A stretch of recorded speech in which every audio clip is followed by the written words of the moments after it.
God bless Dan Henderson, he got the job done on that night. As we all know, he was cheating, he was on testosterone replacement therapy, but yet he's still fighting now. He is a marvel of modern science. The guy is cured. His testosterone levels remarkably came back up, and he's still able to continue. Obviously, Henderson and Belfort are two that I'm definitely after. You know, I mean, if you look at Vito when I fought him, he looked like a cross between a powerlifting champion and the Incredible Hulk. When he stepped in against Chris Weidman, he looked like somebody's, you know, out of shape, middle-aged man, you know, like a dad that went to the gym once a week. So there's certainly two different people. I would love to smash his face in and shut him up once and for all and get the revenge. I have no respect for that guy whatsoever. I think he's a piece of shit. That's all I've been talking about. People have been asking me, all that's surrounding me now is all about the steroid use, and I'm like, fuck, why is that? Because I'm the only one speaking up about it? I mean, what am I supposed to do? Continue work, and all I can talk about is trying to fix this. Why do you think others haven't come forward? I have no idea, man. I fought 3 guys in a row. It would have been 4 guys in a row on steroids, and you know, only until I lost against Brock Lesnar, until I seen what's the difference, the importance of it. You know, and a lot of fighters, I don't know. I'm not driving their boats. I'm not driving their ship. It's not up to me to tell them what to do. You know, fighters are pretty pig-headed and strong-minded. They do what they want. Either that or they're cheating. One of the two. Have you ever been tempted at any point in your career, because you see everybody else doing it, saying, well, hell, I'm going to do it too? It seems like that way right now. I want to do it right now because these guys are cheating, but I don't want to be like them. I'm not like them. You know, I spilled a lot of blood and a lot of sweat to get here. I don't like these freaking cowards. You know, I'd rather get a hide in these. I mean, you guys are cheating. Well, yeah, that's how I feel.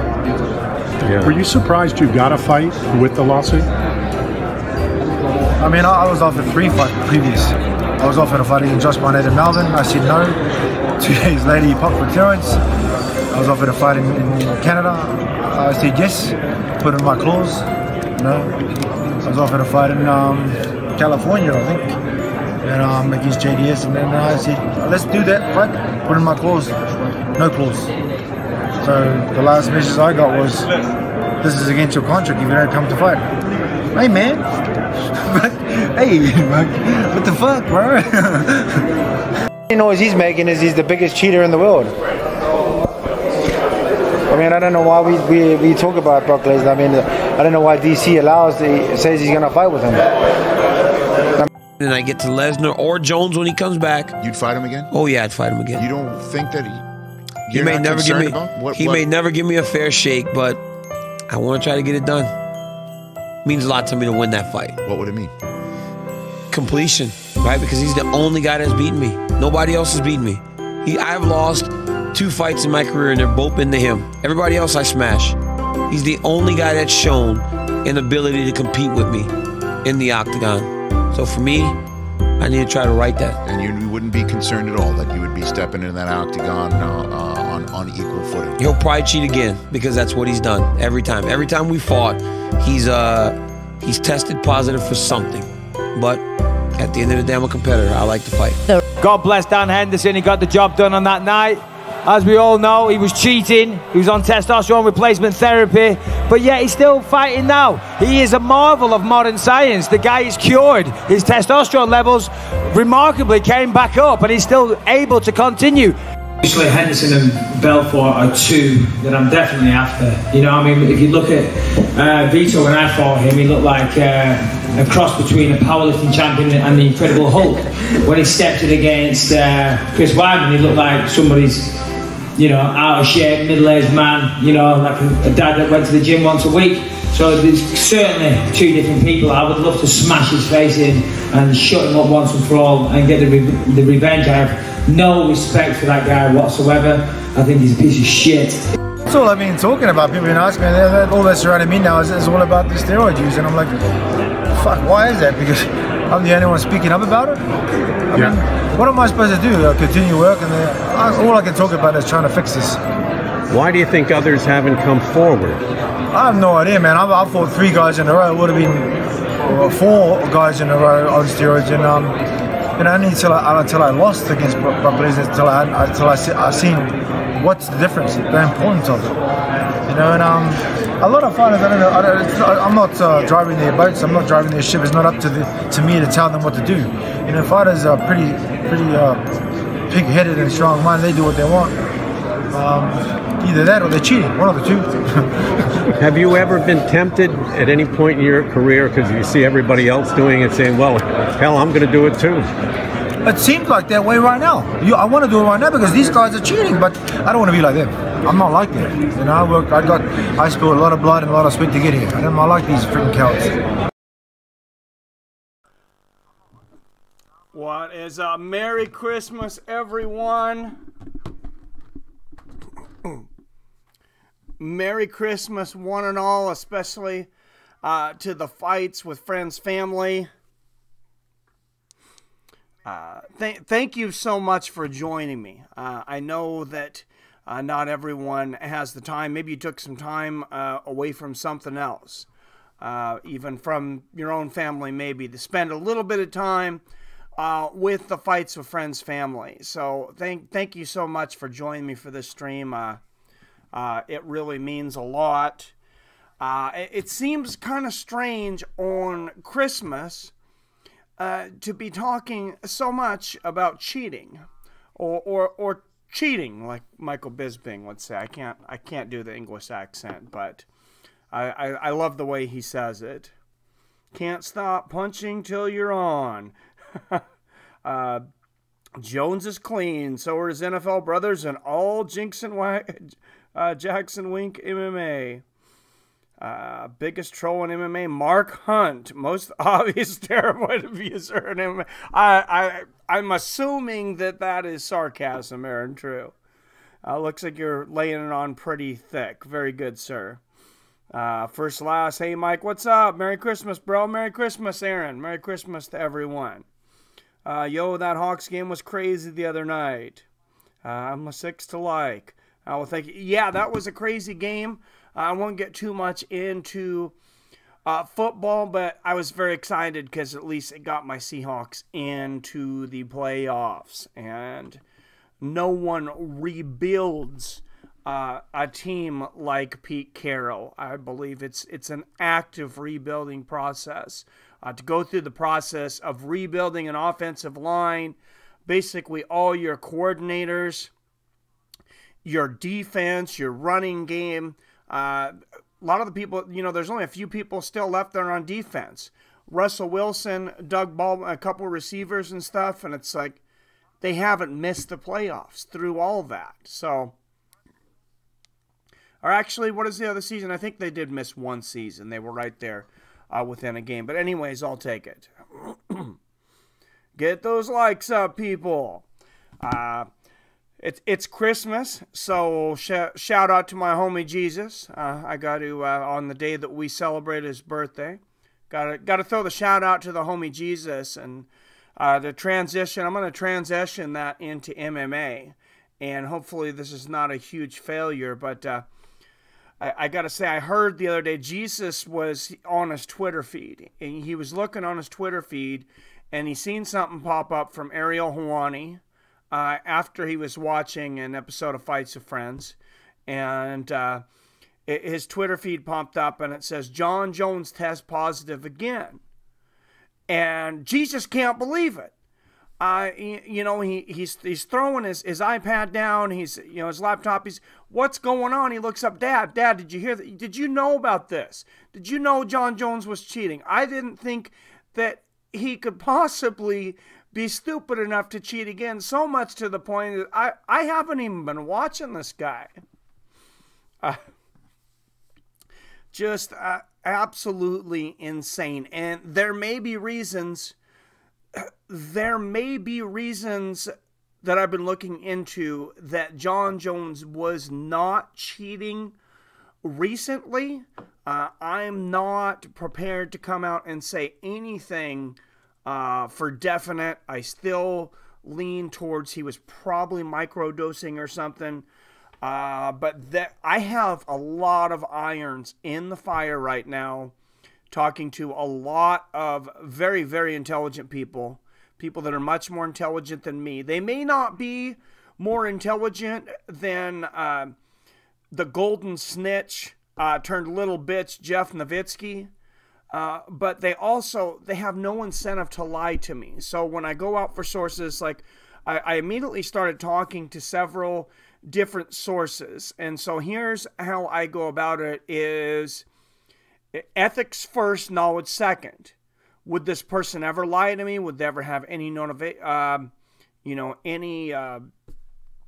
incentive to lie to me about anything? And everybody I've talked about this is absolutely no incentive to lie to me. I had a good conversation with Ian Brewster. He's been on the show, former COO of W1 MMA over in Canada. They were the biggest league over in Canada.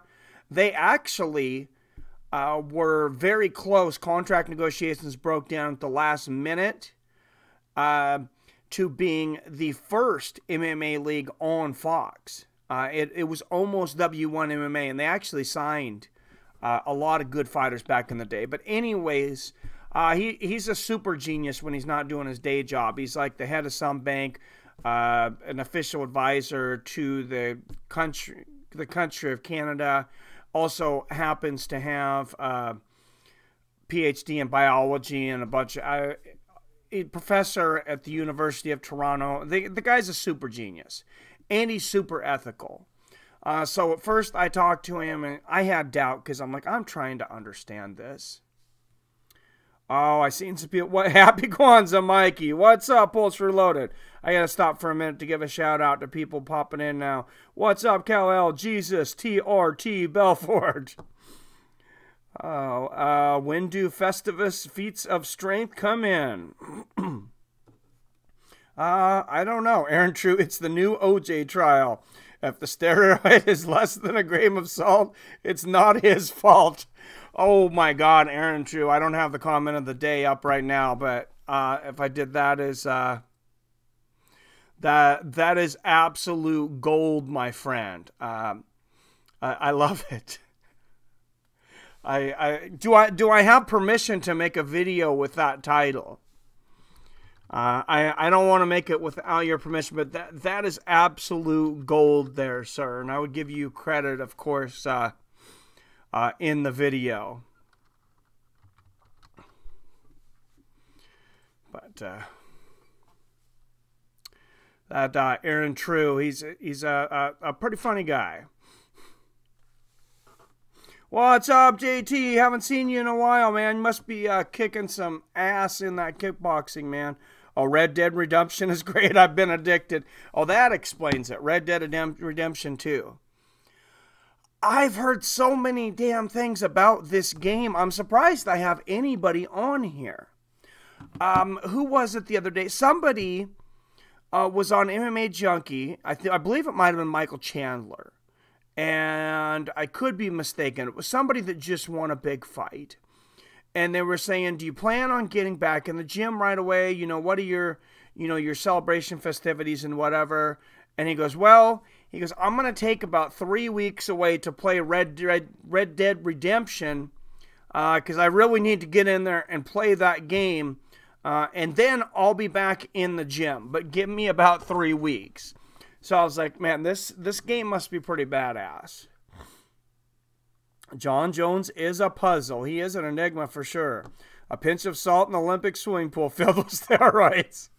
Oh, that is great, Norris. It's time. We light up trees, light up every day is Christmas. Yep. It's very realistic. Does your son play it? No, we don't own it yet. I've been looking. He played the first one. We have the first one. I never paid too much attention to it. But the more people keep on talking about it, it's like, man, I'm going to have to check it out. We have an Xbox One. I don't know. Is it available on PC? I don't want to sound ignorant, but I honestly, I don't know if it is. There's some games recently, like UFC, the new UFC game that is not available on PC. It's good for you, though, says Archie. The mental aspect of using your creativity and putting down fighting or the gym and coming back to it with fresh eyes and mastering a game is better so you can master your craft later. That's a good point. Video games are a hell of a lot different than when I was a kid. Some people were saying that Jon may naturally produce Turinabol. I'm going to go into that in just a minute, and I actually have dug up some old college research papers that people have decided not to go with, not to look into. And it's going to be too much to read through right now because, I mean, it is some very, very scientific jargon that I'm trying to decipher myself, and I'm actually, I call them my panel of experts, seriously, right now. I found these research papers, but I have 5 different people looking over them, combing through them to give me their interpretations. And when I feel comfortable enough to give you a full interpretation, I'll come back on that. But I definitely will comment on the document, and I will leave the link to it for you guys.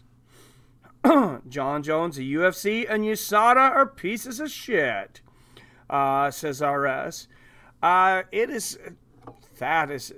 Seems to be more likely the case than not. Red Dead Redemption 2 is truly a game that you have to get. I just got off at BC. I need a break. You can use...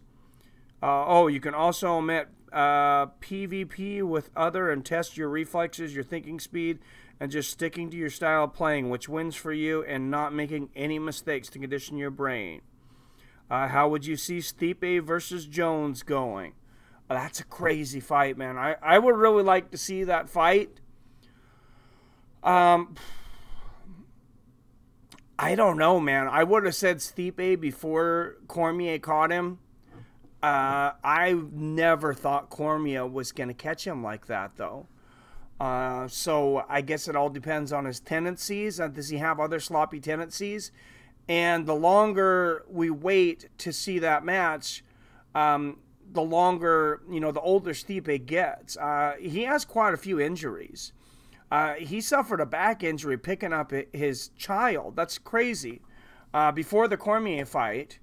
And this wasn't big, and this wasn't anything that he talked about before the fight or after. Not like he was talking about excuse, but he was trying to talk about how it's crazy that, you train and then you can injure yourself doing something stupid. I was saying he was picking up his son, was like a baby, and thought he pulled something in his back and ended up spraining his back and being out for a few days. That's something that heals pretty quickly, but his body is beat up. He's a full-time firefighter on top of it. For brain drills, being disciplined, since to be good in game, you have to practice and have a sharp mind. Jon Jones did beat TRT Vitor, and even if he's on roids, he is unique. You should play Red Dead Redemption 2. Who do you see winning, Jones versus Gus 2? That's a really tough one, man. I'm going with Gus, though. I'm going with my heart on Gus, and I'm also going with my analytical mind, because if Jon Jones can look past everything he's had to make people go through, moving an entire event, people tweeting. I don't know if you guys have seen how many thousands of tweets in the Twitter sphere right now, and I've been picking up a few new people on Twitter here recently because of this new subject, so I'm trying to use that. But so many people tweeting out saying that they will not watch UFC again, they will not go to another pay-per-view because they took time off, they booked plane tickets, they booked a hotel, they're out thousands and thousands and thousands of dollars, and they're tweeting to Dana White, they're tweeting to the UFC, and the only thing that Dana White has tweeted, this is disgusting. You guys are gonna, I'm just gonna, before I put this out there, I'm gonna say that I'm not joking. That's what I'm gonna say, and I will go back to your comments here in a minute. But I'm gonna bring up Dana White's Twitter. If you guys have not seen this, he posted this right about the time that they came out and announced the moving and all this stuff with USADA. It might have been the night before or the night after. I don't know what night it was that they actually announced it. But pretty freaking... Oh my gosh, Dana White might have blocked me. I'm trying to look at Dana White's... All right, let me go to the people I'm following. I didn't really say anything to him. I did some retweets about some people that were trying to buy pictures, or I mean, excuse me, not pictures. Trying to get reimbursed for their tickets and different things, and I think Dana White might have blocked me. Let me not jump to conclusions here.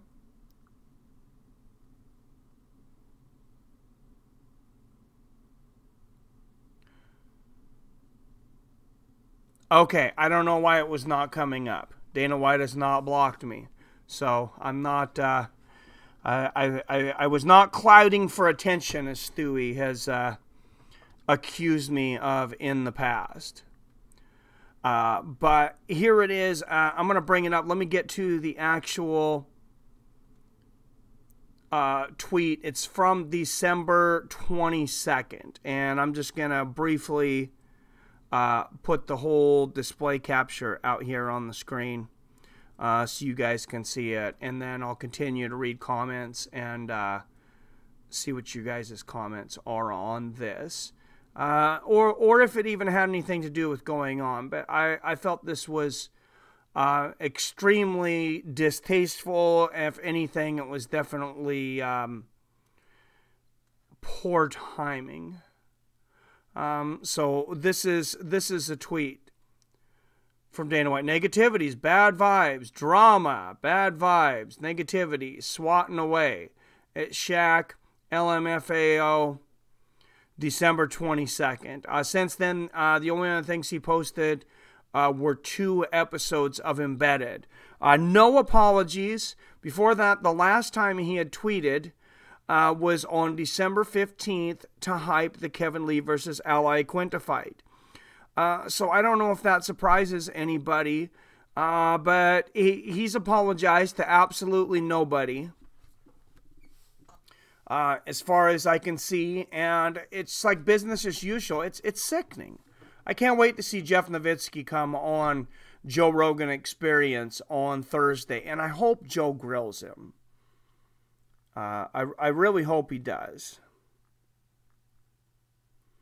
I hope Gus wins. A lot of people are hoping Gus wins. Like I said, I hope that Gus wins, but I also think he's going to win because, like I said, unless Jon Jones is a complete psychopath, I don't see how he can be in the right frame, in a competent state of mind, knowing that he has caused people, or at minimum, all these people think that that it's his fault, that he has caused them of all of this undue inconvenience and money.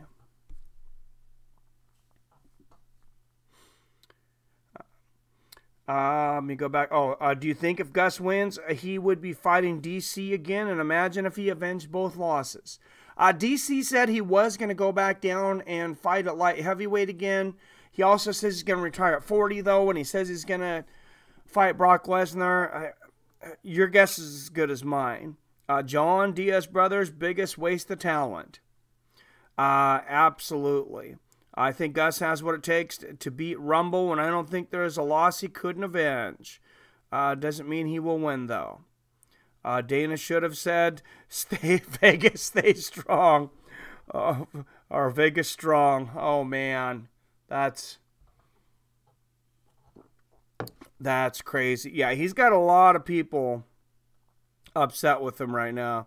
First loss is not funny. I can make you a profile. DC made a point after his first fight with Gus, he will never fight him again. DC has reiterated that several times over the year. Neither is a drug test for professional fighting, but here we are. You're scared of Dana, too. I'm scared of Dana. I'm not scared of Dana.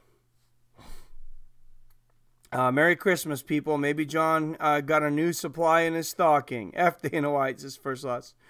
Steven, I didn't know. Europeans are the cleanest fighters.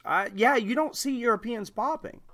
That's interesting. And I was listening to a podcast the other day. I can't remember the guy who does it, but I think it's Dan something. Joe's talked about him several times. And throw that to the side, my little slant at Joe Rogan. I'm a huge Joe Rogan fan. I listen to every freaking podcast that he does. I just, like I said, I hope he calls this one right. Jones is a cheat. What's up, Zoltan? Merry Christmas, sir. Jones is a cheat, likely for 8+ years, using illegal masking designer drugs. All pros are on something. I think you're on to something, Archangel. And I think we've created a society around that. A lot of times it's not like Lance Armstrong. I'm sorry, I got to come out and say, if I'm Lance Armstrong, either I'm doing what he was doing, which is blood doping, or I'm not competing. Because, like we've talked about before, I think the next person, they had to go down to someone that was, that didn't test positive. You had to go down all the way to 14th place. If the best I can do without cheating at 14th place is either I'm doing what everybody else is doing, or I'm just not going to play. Unless I have some kind of huge sponsors, but I mean, nobody remembers 14th place. If Dana blocks you, that's a W, says JT. I got a little bit behind here. Sorry, I wonder if Jon Jones is making a maskable PED that is tainted with Turinabol. There are some masking agents in Turinabol. And like I said, I'll go into a little more of that in a second. I heard a few more of your comments. JT's, check out the video game where DC says that about Gus. It's hilarious because you can tell he's being 100% video. I said video game, sorry. I tell he's being 100% truthful. Damn. A real pro fighter wouldn't cheat on anything. I'm pretty sure Mark Hunt is not cheating on anything. What's up, Geeky Spartan? Hello, sir. Merry Christmas. He can't say sorry. His lawyers won't allow it. Mike was terrified that Dana might have blocked him. I might go to the fight now since it's in L.A. For real, it's in L.A., bro.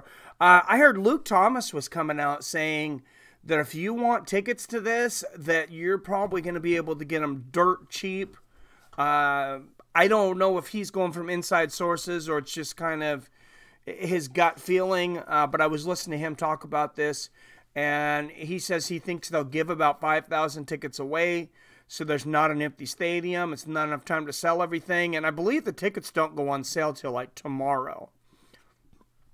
I think I'll set a reminder, and just because I want to go and see how, if they do end up being cheap. They may not be. There's still a lot of people that want to see this, and a lot of people in LA have a lot of money.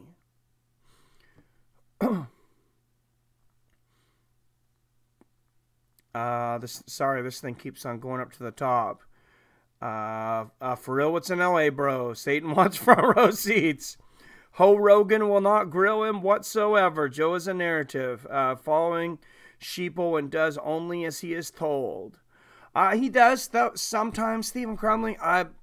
I will say I am surprised at how much Joe Rogan has criticized the UFC in the past, though.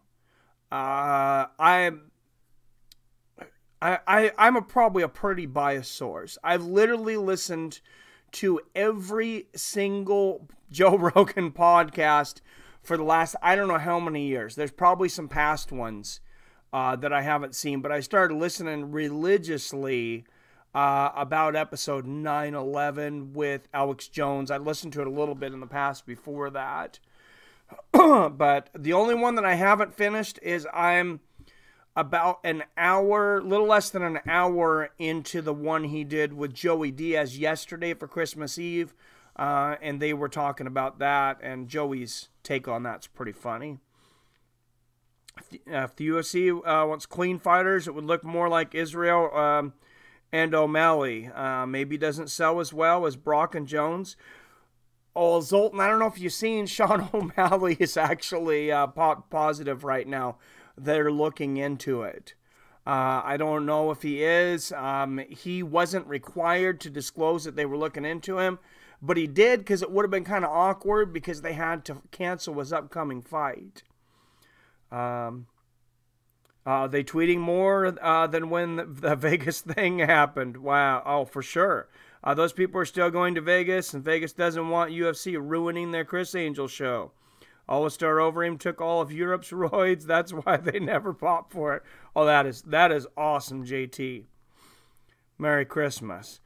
All right, I'm going to skip a few of these, sorry, and it's not in any particular order. I'm just going to read like the last few comments and then go into a little bit of what I've been studying.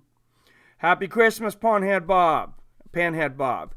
Problem is, Rogan agrees with everyone on his podcast, even if they contradict each other. He does sometimes, but a lot of times he'll really drill people and put them on the spot. I have noticed that sometimes, though. He'll have a liberal on, he'll have a conservative on, and he'll kind of spin it to the narrative of whoever's on. He'll attack Republicans when a liberal's on. He'll attack liberals when a Republican's on. I'm not sure that's so much catering to your person, except, rather than being independent. As I try to be as completely independent as possible. I'm not sure it's 100% possible.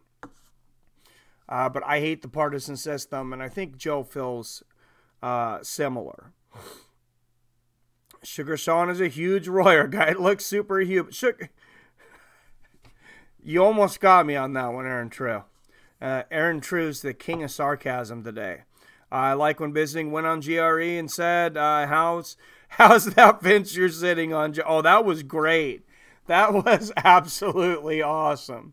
If you guys haven't heard that podcast with Michael Bisping, I used to not be a Michael Bisping fan at all. And all of a sudden now, in like the last 3 to 5 years, I'm a huge Michael Bisping fan. It's crazy how he's turned me around. Nowadays, if you take regular workout supplements, you will be positive no matter what people say. Jones is innocent. What's up, wise man? Well, why isn't DC and everybody else popping, though? And the UFC will send you supplements. They will send you USADA-approved supplements. They will also send you a list of USADA-approved supplements. And if you take the things on that, and they will test all the supplements that you're taking. What they do is if you're supposed to write down your supplements, which if you're not doing your job. And then you say, okay, I bought them at this GNC. Somebody from USADA will go to GNC or whatever that place is, and they will buy all of the supplements off of the shelf. And they will test all of them.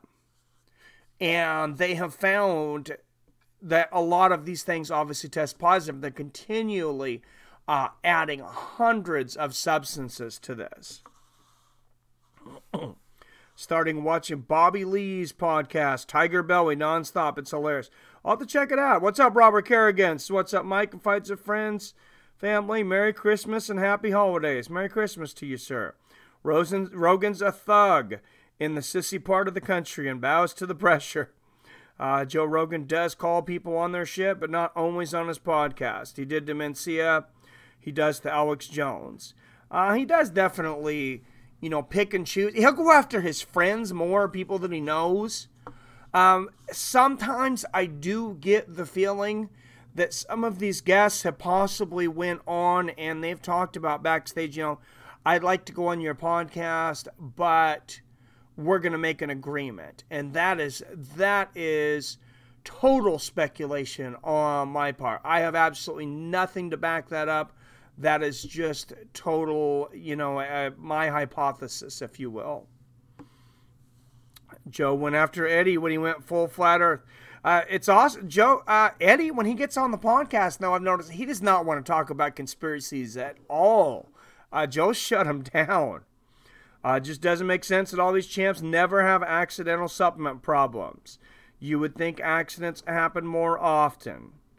Mike, look into it. Yep, UFC has 2 goals, many fighters, and as unnatural as possible. Oh, Joe calls his friends out. Mike, look. Yeah. So let me bring up a few things on the screen. I'm going to bring up my display capture again. I have a few things that I thought you guys might find interesting. I'm gonna make it a little bigger again here, so you guys can see the same thing that I'm looking at. But there are a lot of things that do just not make sense. So let's go back to the start of, this was one of the first times that we started hearing a lot about Turinabol coming back, because Turinabol is a very old drug. I will go back into a little bit of the history of it. For those that you don't know, East Germany invented this in 1961. That's when they patented it. Then their athletes in the Olympics started using it in the 70s and 80s. Then they started competing a lot more for medals right away. But then it had disappeared for a long time because it had believed that there was just a lot better drugs out there. Was the biggest thing. So I was reading this article from the New York Times in 2016. The list of players who've been suspended by Major League Baseball since 2005 for taking banned substances is 42 pages long. And it includes pharmacological fixes like bouldering, clenbuterol, formastane, and stanozolol. I'll try not to get too boring in these facts here, but I do think some of this is important. But recently, 3 players, remember this was 2 years ago, the major leaguers Daniel Strump of the Phillies, Chris Colabella of the Blue Jays, and the minor leaguer Cameron Lowe were suspended for taking Turinabol, an anabolic steroid straight out of a doping time machine, they called it. Developed in the 1960s by Genopharm, an Eastern German drug company, Turinabol became a foundation of the East German sports machine that rivaled the United States and the Soviet Union for medal supremacy at the Olympics in the 70s and 80s. So all of a sudden, this started coming up out of nowhere. So after the collapse of the Soviet bloc, Turinabol largely disappeared, and anti-doping experts do not know. This is something I find very interesting. It says anti-doping experts do not know any major pharmaceutical company that produces the drugs whose chemical compound is dihydrochloromethyltestosterone. Dihydrochloromethyltestosterone. Say that 5 times fast. Anyway, so somebody could, it sounds like, make this in a lab. There are a lot of different reasons. See, this is what it looks like in the oral form. It just looks like an allergy tablet. Here's Turinabol, 5 milligrams. They're saying that these athletes, they think usually probably take about 10. And I think that's why they call it microdosing. I think 10 is considered a microdose. I'm not 100% sure on that. That's one of the first things that I found. Now I want to go into something. I won't go into it for too long, but this is the one I was talking about. I'll give you guys a link to this. So this is a paper, copyrighted in 2016, but it was on a study that was done in 2013. And basically what it says is, what I started looking for was, after reading some articles in the ncbi.org documents, or .gov, excuse me, which the government keeps track of these certain drugs.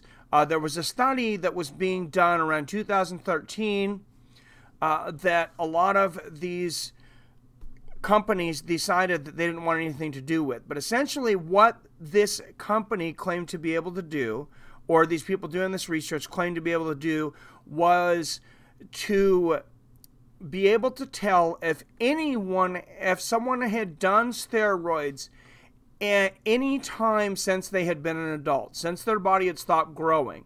So basically, any abnormalities after 18, they would be able to see this, because like your pituitary gland shuts off, things stop growing, and then there's a change in movement on this. And this got me to thinking, can Turinabol alter your DNA?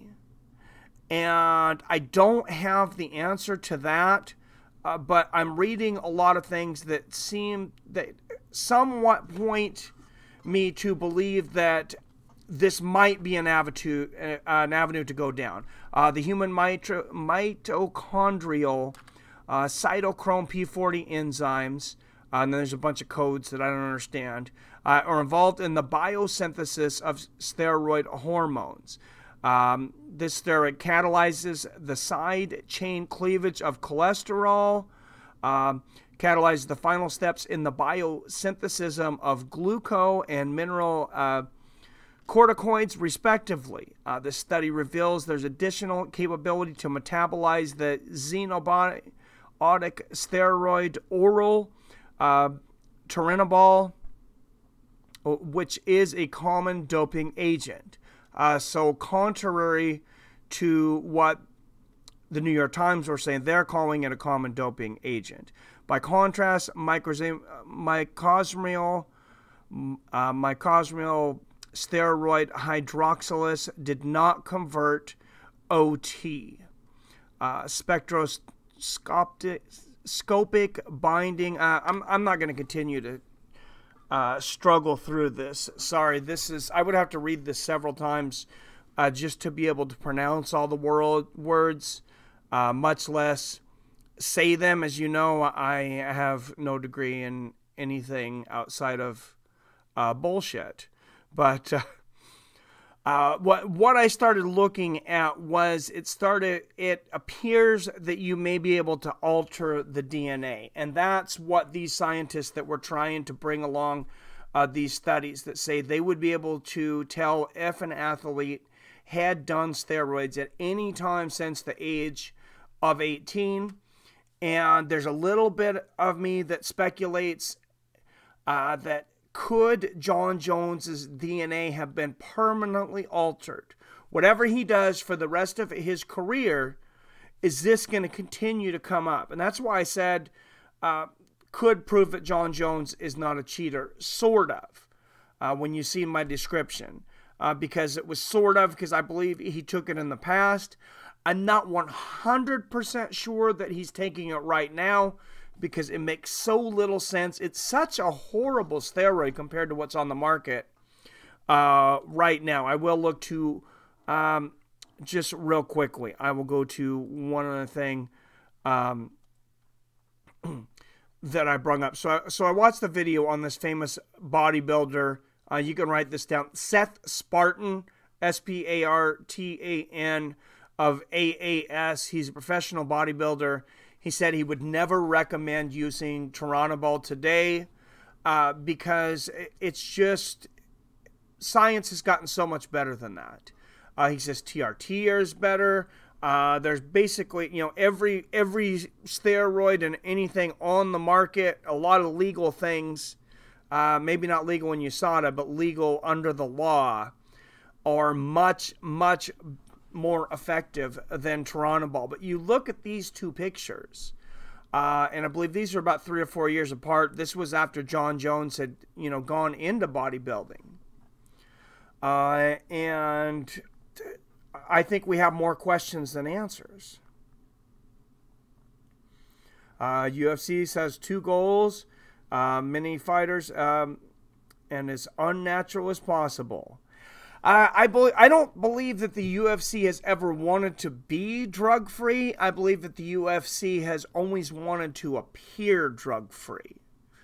I don't believe that Dana White cares one iota if a fighter is on drugs or what they are on, as long as it doesn't make him look bad.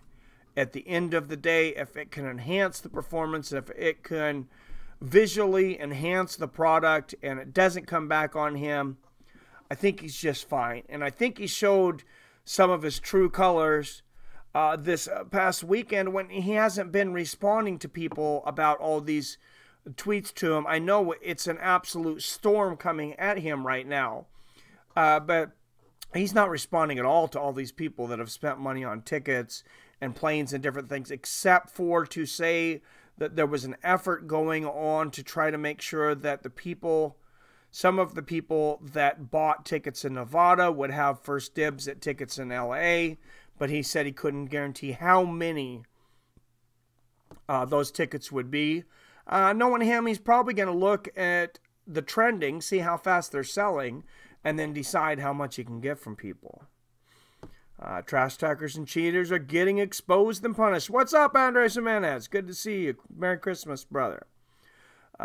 Connor, Lee, Joanna, now Jones. Colby's turn comes next year. Can't wait for Stipe's return. It sounds like he has a new hunger. He is more confrontational and seems to have a chip on his shoulder now. Yeah, I love Stipe. I can't wait to see him fight again. I thought that they might have put him against Cain Velasquez, but they ended up putting France Ngannou up against them. That's a crazy matchup, and that's coming very soon. Number one benefit is how fast you can get results, and results means you're gonna win fights. From the studies I've seen in research papers, Archangel, I believe you can get quick results to a point after you've let it build up to a certain point, though. The buildup of Turinabol is very slow in the system. And what the research papers that I was looking at, group effort, let me just, this is kind of small here, but this is Institute of Biochemistry and Department of Pharmaceutical Biology, Saarland University, Saarbrücken, Germany, in the Institute of Biochemistry, Center for Preventative Doping Research, German Sports University, Cologne, Germany, MT. And I know there was also a similar paper by Harvard. All corrupt will be exposed in the end. It is the spirit that pushes such revolutions. Justice will reign, and injustice will be left out, the birds to eat or something. I think a lot of people are going to get exposed, but a lot of them, I don't want to say it's not their fault because they knew what they were doing. They could have went the Mark Hunt route, but it's almost, in a way, it's also kind of like the Lance Armstrong route. It's like, how many of these guys are on PEDs? And it's like Mark Hunt was never, he's never able to get over that hump. Is he that number 14th cyclist that they had to go down to find the winner of the Tour de France? Is that Mark Hunt? Is that Roy Nelson? Thank you. What's up, Trevor McTrab? Merry Christmas, sir. Thank you, Quincy. Sorry I can't read some of those names better, but you should do a prediction video for the card. Absolutely. Mike isn't a Jon Jones apologist. It all makes sense now. Jon is a lizard person and his DNA was altered. There you go, Aaron True. Couldn't have said it better myself, sir. BJ Penn or Ryan Hall? Since it's going to be a widely jiu-jitsu game, I'm actually leaning towards BJ Penn on this one. Ryan Hall is not a striker that's going to hurt Penn. From what I've heard, Penn looks better than ever, or well, better than he has in a long time. I don't think I heard better than ever, but I heard better than a long time from a lot of people in the know that are training with him. But at 40 years old, it's hard to say. And he looked horrible the last few times he's fought. John drank from Oster over Ames water bottle. I hope BJ wins. Me too. Nor says Ryan Hall. I'll be rooting for BJ, but who knows how he shows up or trained. I'll root for BJ and bet on Hall. I got Penn, says Quincy. Corey Anderson or Latifi? Latifi. Hall has hook, kick, and tricky. Penn looked awful in his last bouts. He should stay retired. I agree. Yeah, Uriah Hall is also fighting.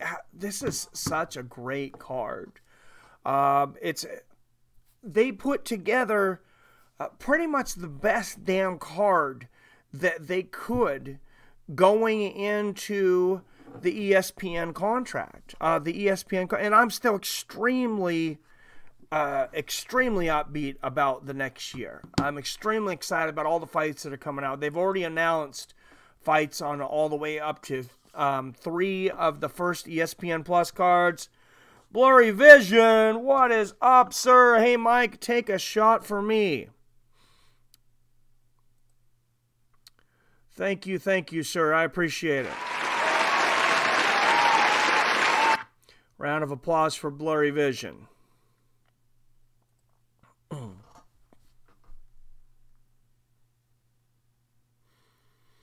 Hunt's a crybaby fighting steroids freaks. Didn't bother him in Japan. Was never clean.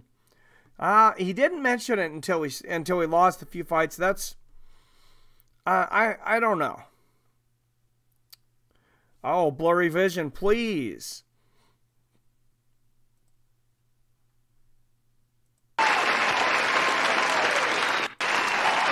Thank you.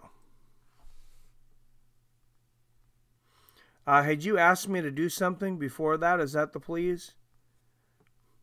Oh, just take a shot for me. I'll drink some beer. I'll take a shot. I have some Aftershock in there.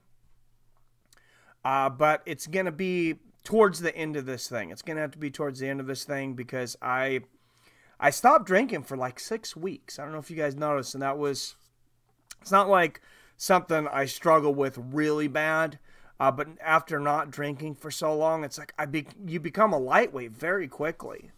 And I still don't drink very often. I've still pretty much just drink on the streams. And anybody who's seen last night, it's like a few beers in. I was really starting to get out of it. Damn it, Mike, I'm begging you. I will grab it, Blurry Vision. Oh, Aftershock, grow up, Mike. Not Aftershock. What's the other cinnamon one? Fireball. I like Fireball, man, because it's, if it was not alcohol in Pepsi, I would still drink it. That's how freaking tasty it is. John No Boners Jones. Take a shot. The before and after Jones pick is insane. Crazy difference. Shot. I will eventually. I will when we get into some trivia. Let's throw a trivia question out there, and then we'll jump into this a little bit more. All right. So this fighter he's a fighter. He's an analyst. He's currently a fighter for Bellator. And has his own podcast. He was essentially ran out of the UFC after failing multiple drug tests, but he now has one of the most successful podcasts out there. It is not DC.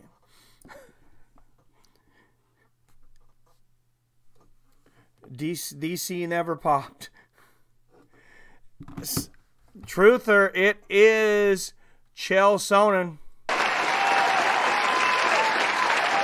for 1,000 points. Truther is on the board here. I remember, like I was talking about before,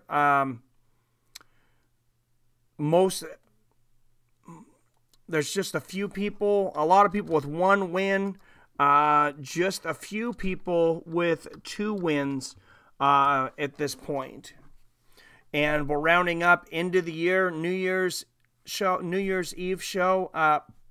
We'll crown a champion, and we will send. I will send that trophy out. So Geeky Spartan is one of those few people that now has 2 wins under his belt. So Jason wasn't able to make it today. I've been waiting. If Jason played every week, he would definitely probably have 2 wins. And I think Robert would too. if his Wi-Fi were a little faster. Just make sure you're updating Robert. I wrote DC before you asked the question. Oh, that's great. Huge as Chris Lieben. Speaking of people that have blocked me lately, oh, this is the first time I've played. I know I've seen you in here, but yeah, I didn't remember seeing you in the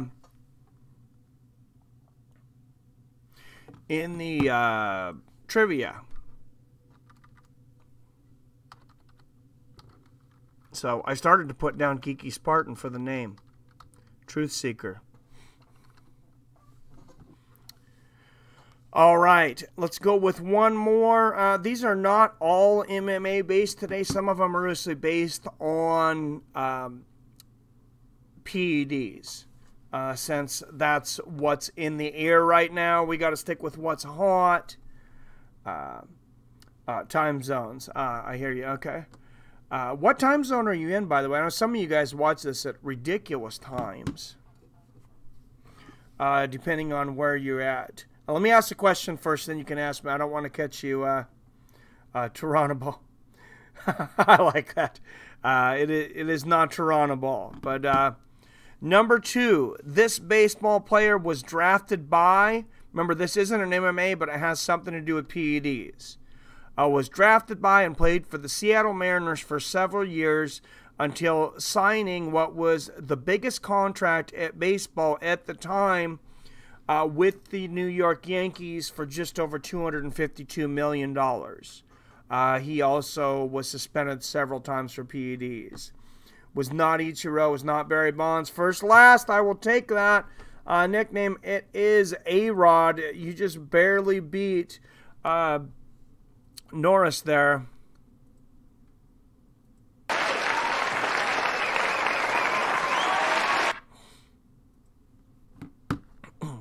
And that one was for 1,500.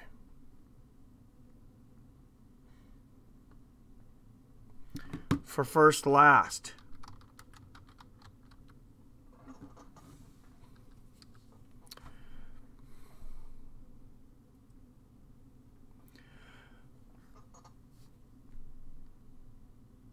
Alex says Norris got. Let me go back. Norris said Vitor. Midnight here. I see Ichiro. I see first, last, A-Rod. And then on my screen it says Chuck Norris immediately after.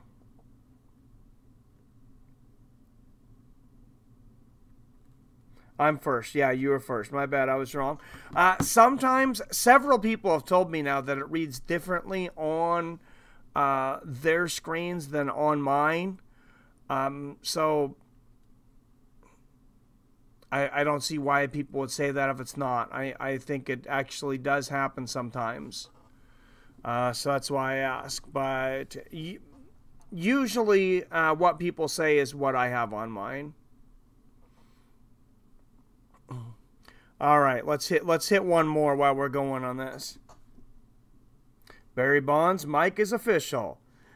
What's up, Cuck Norris? Speaking of official, thank you for reminding me. This podcast brought to you by On It. Make sure and check it out.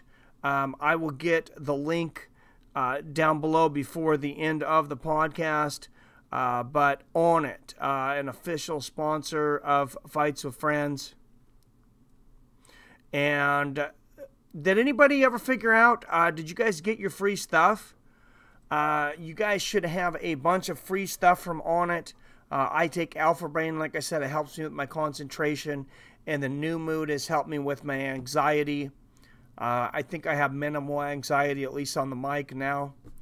And I believe they're in on the up and up supplement company, where some of these companies obviously are not. They spend a lot of time and money on research. I think that's very, very important. And to my knowledge, they are the first supplement company in the history of the world.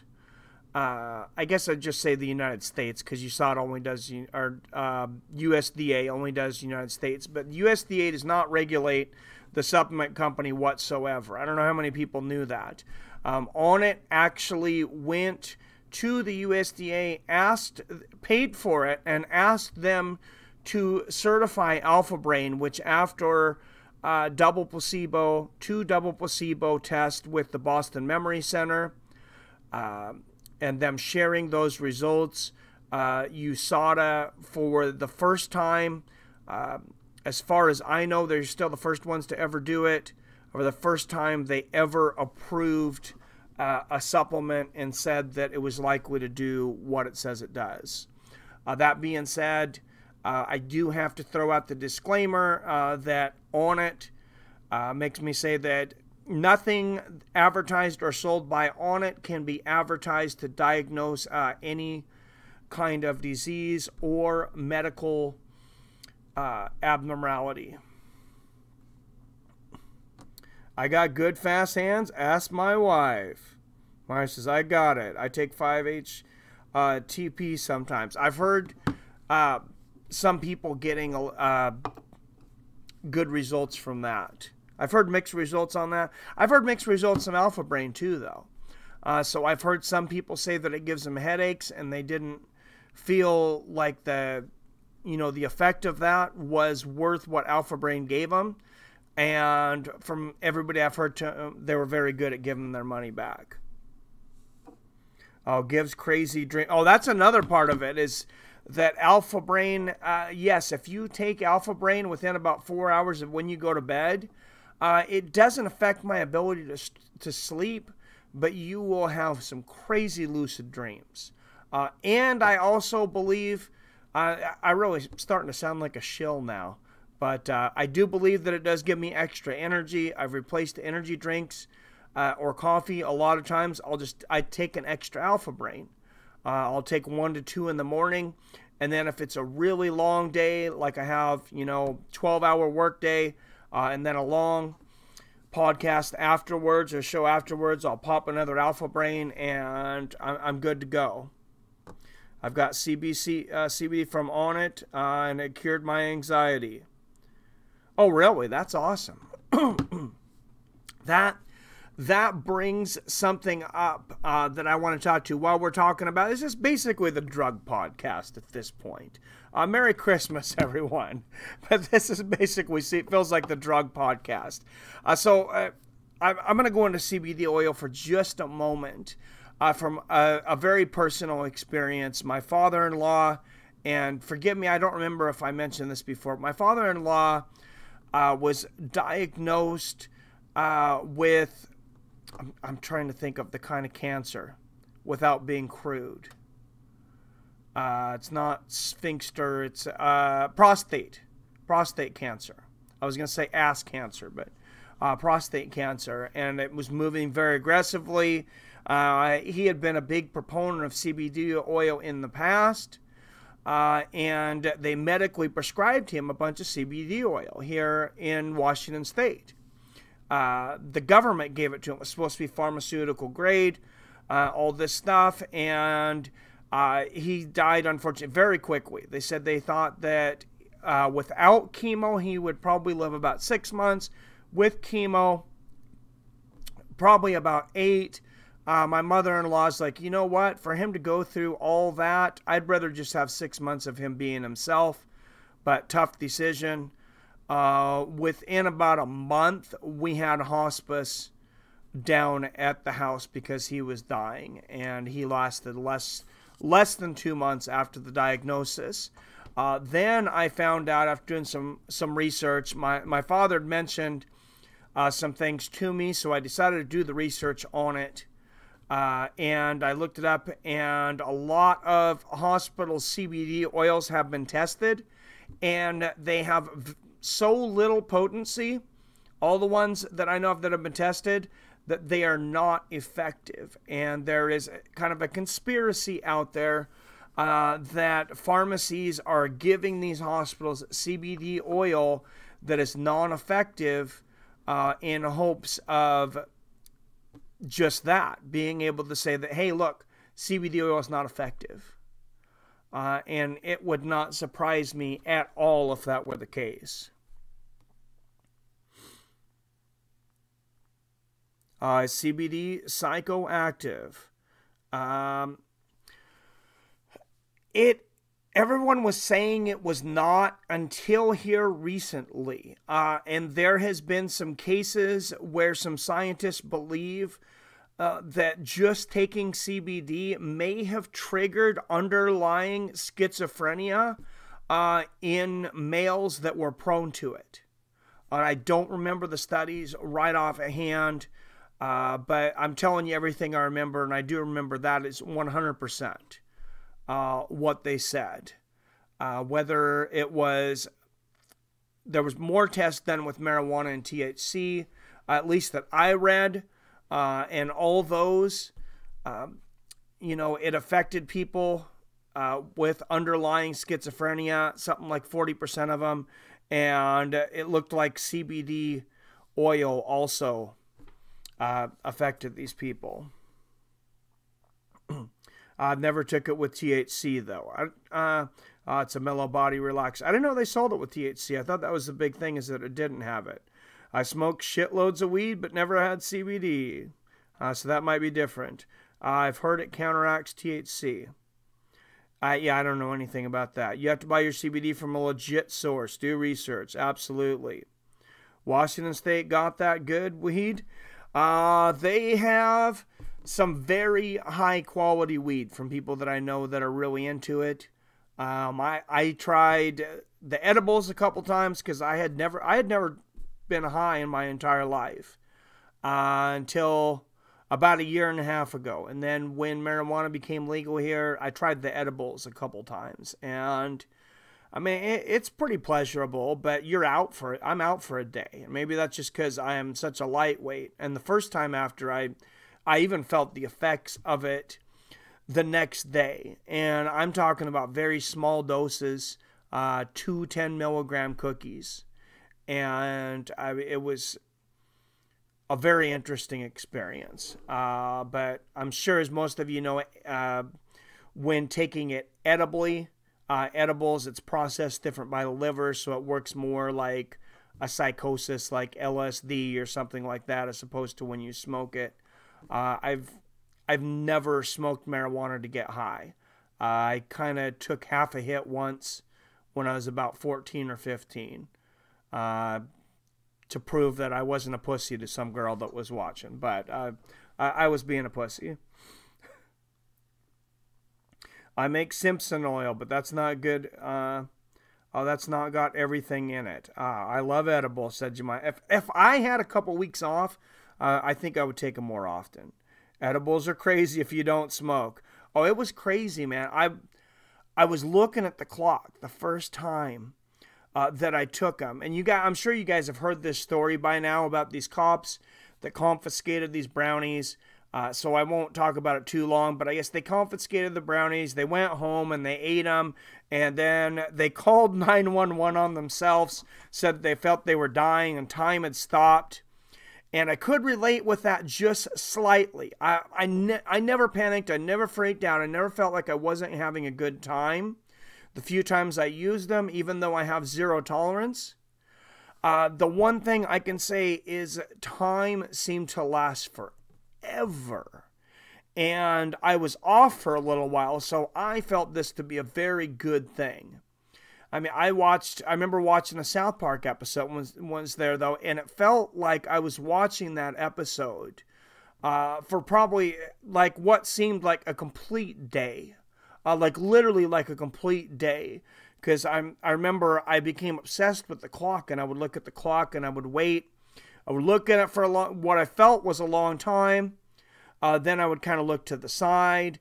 And then I would look back, and what seemed to me like maybe an hour, and it was still the same minute. And I might do this several times in a minute. So to me, that was extremely trippy. I got Platinum Kush at the moment. The Stone Cops were hilarious. Yeah, they were.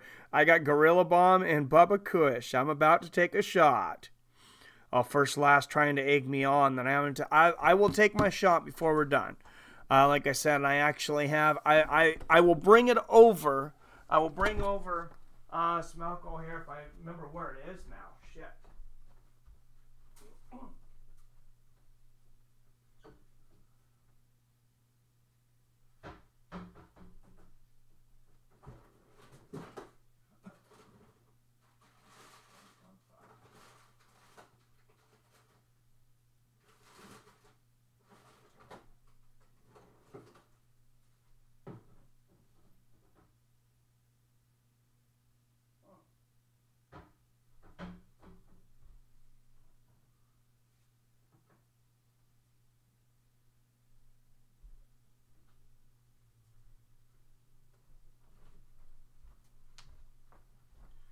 Well, I had some of those little bottles of the Fireball I was talking about, and they were just over a shot. They were like 1.33 ounces or something. And I don't know if somebody moved them on me or where I put them, but I'll take a shot of vodka, and I'll even I'll put it in my tea because I can't drink vodka straight. I don't have another good mixer here, but we'll put it in the tea. Mike is about to pull out the Proper 12. I couldn't find Proper 12 over the weekend. It was sold out again at liquor stores. Conor McGregor really is tearing it up right now. So now I do want to try it. I got a bottle of Woodford Reserve. I just finished my Purple Gorilla Blue. Probably best for the non-stoner to stay away from the edibles. Nice waiting on some Cali Glutamate. I won't smoke anything. Just because I'm asthmatic, and my allergies and different smoke in the air will set it off as it is. Or being around a smoker, I can be sick for days. I've been around smokers. I mean, I was around, so I had my mother-in-law kept on sneaking in and smoking in the house. That was an issue, but she stopped. So I'll stop talking about that. But I was getting sick for days, ended up with bronchitis. So it's not bad. Good advice, Bob. All right, let's go to the next trivia question, and then I'm going to get up and close my fridge because it's beeping at me. Apparently, I didn't close the door right. It's kind of picky. Number 3.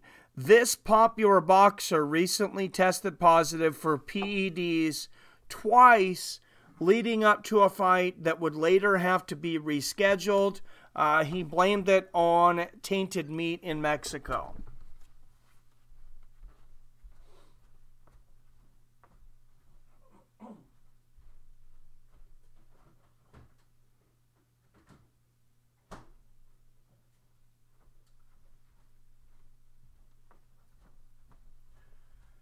Jamani, you were first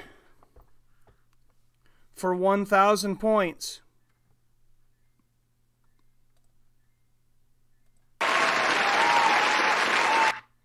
Good job, sir. 3 questions, 3 different winners.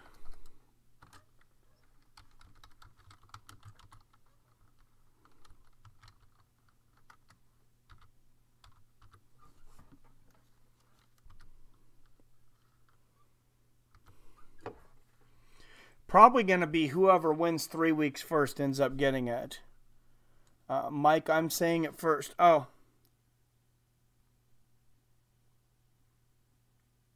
It's got Jamani first on mine first last. Aaron True had the same issue not that long ago. Says I'm first on my screen, says Truth Seeker. Okay, are you guys messing with me now?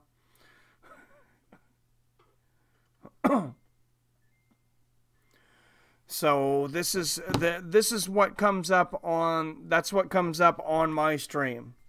What's the question? Mario says Jumani.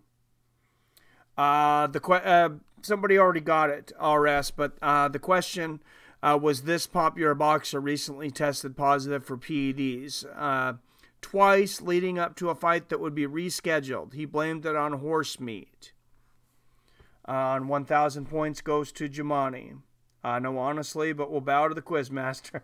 All right, thank you. Yeah, this is strange. Yeah, Aaron True, I wasn't sure. I didn't want to, doubt him. But he was telling me that he was first on a bunch of these questions, and everybody else in the stream said that they seen that he was not first. Some of them not even close. And then he sent me some screenshots where on his side he definitely was first. So that's something strange with YouTube. I may have to talk to them. Maybe UK server. Could be. I know Dutch guy felt like his statements got in a little slower being in the Netherlands. Jumani was first on my screen. Thank you, RS. I can send screens. I believe you. Usually if you were close, it shows yourself as being first. That's interesting. Yeah, I would have never known that if we hadn't have done something like this where we, you know, are really testing the speed and accuracy of YouTube's chat. I don't really see anybody else out there doing any kind of trivia.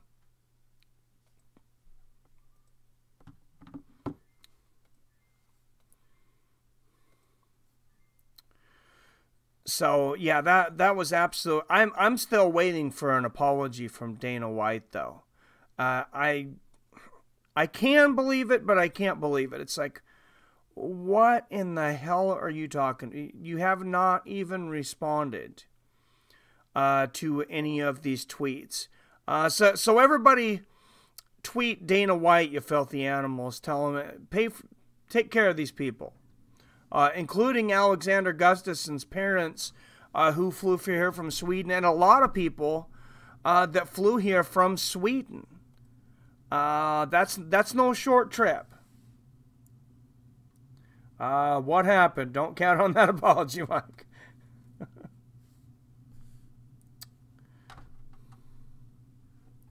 All right, RS. What happened? Some of the screens, I guess, on some people's phones are coming up with them as first, but then it's not showing the same on other people's screens in my own. So, or were you asking about what happened to all the people that booked flights and hotels and things? I would say that that ESPN, it seems like they would have a pretty good case if they wanted to back out of this thing at this point. Which I hope they don't. I really want to see, you know, 20 UFC fights, 20 to 30 a year for $5 a month on ESPN Plus. Oh, I was trying to remember what else I was going to talk to you guys about, though. But breaking news for those of you that are on Fight Pass, or kind of breaking news, I guess. Do you think Jon Jones is guilty? I think I lean towards yes, but I'm not willing to say 100% sure yet. Because, like I said, I'd like to see more research done on this small amount of residue that's left in the body. And I'm starting to believe that it may be possible after taking Turinabol in the past. That it could actually alter your DNA based on several studies. Like I was saying, there was that study 2013 where these guys were wanting to help. They were offering to help USADA and VADA and other places and tell them, hey, we got this technology we're working on, and we think we can tell if someone has ever done steroids from the time that they were 18, 19, whenever they stopped growing, whenever their pituitary gland shut down their growth, we can tell if they did something. And no one was interested in having that kind of technology. Yeah, I wouldn't count on an apology either from Dana White, first, last, ever. Don't care, he's still the king of MMA. There's still a lot of big fans out there. What's up, DG? Hey, Mike, hey, Fights of Friends, Merry Christmas. Merry Christmas, sir. No way that stays in the systems for that long, says David Keller. Could be microdosing. It's the eternal picogram. Oh, that's something else that I was watching the conference between Dana White, you know, when they made this announcement, Dana White and Jeff Nowitzki were talking about how small a picogram was. What they didn't mention, or at least if they did that I didn't hear it, is that he actually tested positive on some of the tests for 60 picograms in his system. And there's a baseball player recently that tested positive that had less than 20 picograms in their system, and they were suspended for around half the season. So take that for what you will.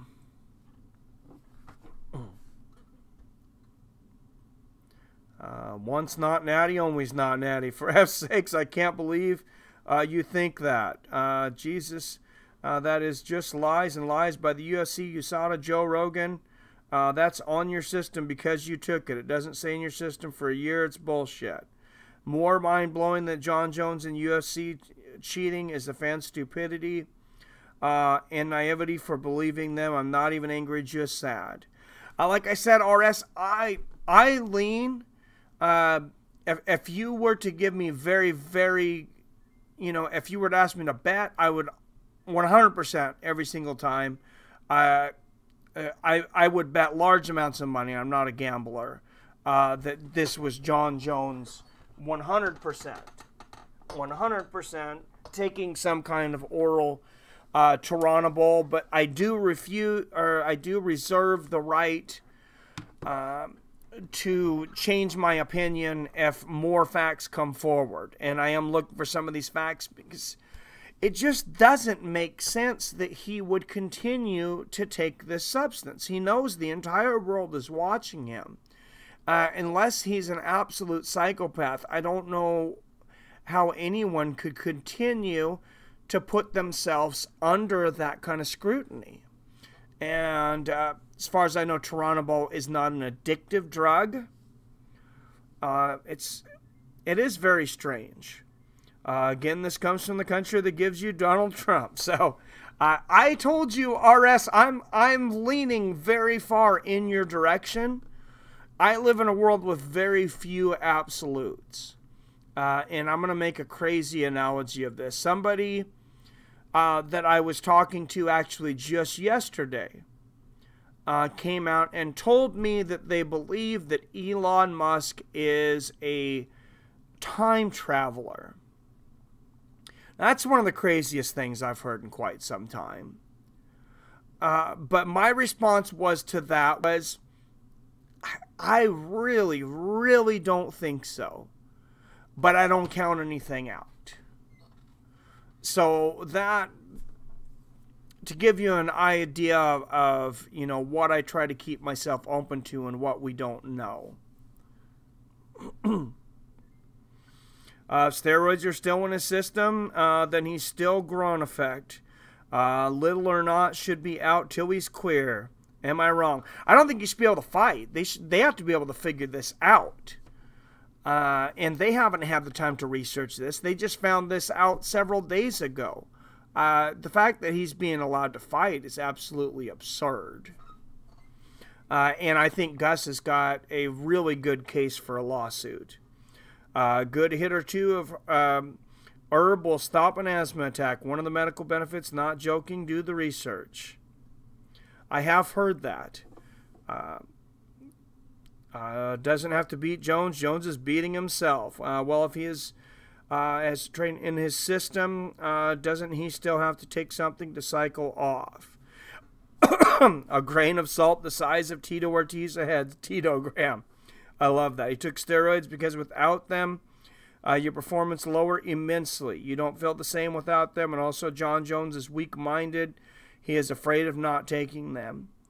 I agree with you, RS. I agree with you pretty close to 100%. Like I say, I'm not 100% close to having some kind of new information. I don't believe that anything he took 18 months ago would still be in his system.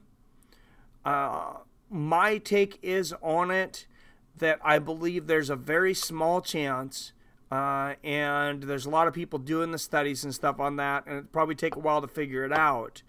Though that this could actually alter your DNA to the point that if you dig far enough, and a picogram's pretty far, it's 1/1,000,000th of a gram, that it could permanently alter your DNA to the point that you would test positive for maybe the rest of your life.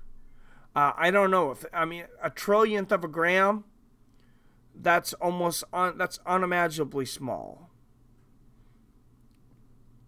Matt Groening is a time traveler. Elon Musk is truly a weirdo, though. He is. I like him, though. Pat McAfee swears by it. Oh, are you talking about the freaking McAfee virus guy? Don't get me started on him. I can't stand that guy. John McAfee. Remember, John is the same guy that parties before fights, so he can have an excuse for his losses. He is really weak-minded. I agree with you, RS. I'm not arguing with you. I'm on your side. A Titogram. I like it now. You're reaching for those grapes. Even if it's in a system for 18 months, is there not a clear test requirement for the license? Oh, no, the retired coach. There is, and no matter what amount's in there, I don't think you should be able to fight. All virus protection companies are scammers. Yes, Zoltan, I get the idea. You're about my age or so, and you watched all these companies come up and throw these antivirus programs out there, and the antivirus programs were actually the viruses, or a lot of them were paying people to create viruses. And that is a crazy world. Jesus, that's just the biggest BS ever. You're literally saying Jon Jones' body produces steroids. Jesus, this is just mind-blowing. Science is science. Read on the internet, not the MMA UFC bias news. Oh, read on the internet. Well, what I was reading is I wasn't going in the direction of the UFC early, RS, and I can send you these scientific papers. Let me put the link up for them. This is a study, like I said, and there's 2 studies. I don't have the other one up right now, but there is 2 studies. I'm going to send you a link. You can check this out because it's hundreds of pages of medical jargon. But what it does is it kind of goes into the science of how Turinabol works, how testing is done, and Turinabol also has a natural masking agent. And to me, on the surface, that doesn't look good for Jones. It doesn't look good for all, but just for me personally, the longer I live, the less I say things that are absolutes. I've heard people say too many things are impossible just to see it be proven wrong. And who would have ever predicted the internet? And there's just so many things. All right, it took me a second to open this. Sorry about that. But I'm going to send you a link to this article. This is an article. It was done by the Institute of Biochemistry and Department of Pharmaceutical Biology, Saarland University, Saarbrücken, Germany, and Institute of Biochemistry Center for Preventative Doping Research, German Sports University, Cologne, Germany. So it was received in August 2015, and it was accepted. So it was a published paper accepted by their peers. December of 2015. Then it was published February of 2016.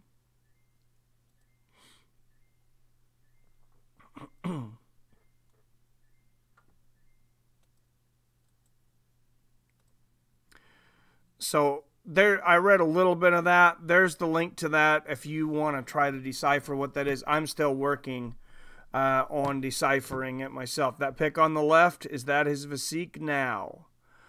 That was, I believe this was a little older. This was when he came off the first time off suspension. He still looks way more ripped than the one on the left. I'm not sure he looks completely that ripped now.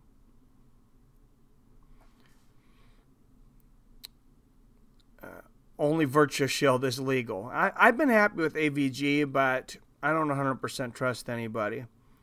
He's hilarious. Look it up on YouTube. Oh, Pat McAfee, Peyton Manning 18 story. Okay, I hadn't heard of him. The antivirus companies create virus for business. Absolutely. Jon Jones' poop looks like bird shit. White with cocaine with some green blobs from weed and Turinabol. Of course. Here is the Peyton Manning McAfee casino story, Mike. Thank you. Jones was most jacked in his arguably worst performance. That is true, JT. Against, I wouldn't even say arguably. I'd say it was his worst performance when he came back. Sativa is bad for workout. Indica is good before or after workout. Sativa clouds your mind. My big question is, why is UFC always pushing Jones is GOAT? I think will hurt their bad moves. Thoughts? And USADA should be replaced, but with who? Yeah, they're pushing him like crazy. I don't know why they continue to push him. Maybe he is a crazy athlete. He comes from a family of athletes, and he definitely, even without PEDs, has crazy ability. Would he beat Daniel Cormier without that? I have my doubts. You know, I don't know. But why? Remember, Dana banned him. And maybe it wasn't Dana. Maybe it was the Fertitta brothers, and Dana's just the one that announced it. But they banned him after the hit and run with the pregnant woman. When he was seen running out of his car with bags of marijuana and money. So this guy is. I don't know if he leads a clean day of his life. I mean, he is always doing something absolutely nuts. I don't know what you would replace USADA with, though. And, wow, what... Well, here's the thing. I want to go into that, Zoltan. Thank you for bringing that up again. Remember, Jeff Nowitzki, he is no longer an employee of USADA. He is an employee strictly 100% of the UFC. He used to work for USADA. As far as I've seen... I haven't heard any official representatives for USADA coming out and saying the same kind of things that Jeff Nowitzki said. But if I was USADA, maybe there's a lawsuit in it for them, because the UFC is making USADA look absolutely horrible. Indica is my favorite, right? Same girl I was dating started, and then I did, and I had the giggles. I had to stop. I get older, it's just goofs. Yes, Jones gets slower because of powerlifting and PEDs. Yeah, that was not a good idea to start powerlifting, in my opinion. He had a Tyson thing going on where he stops progressing. Sativa makes me think, though, too. Yes, and thinking drains you. Every thought is like throwing a punch. I believe that. I'll tell you, I've been absolutely exhausted sometimes after a fight companion. I am very impressed with Joe Rogan's ability to call from the very first card, 13 fights. I know he's been doing it for a long time, but he's also 12 years older than me. It's pretty impressive. You have to be good at clearing your mind focus and get the task done and get shit moving. The Gus that fought Teixeira looked beastly, and he was much better than the Blachowicz fight. Ed Archangel, my gaming name is Shark. I'm going to have to check out that damn Red Dead Redemption. Running with bags of ash and money. What the fuck?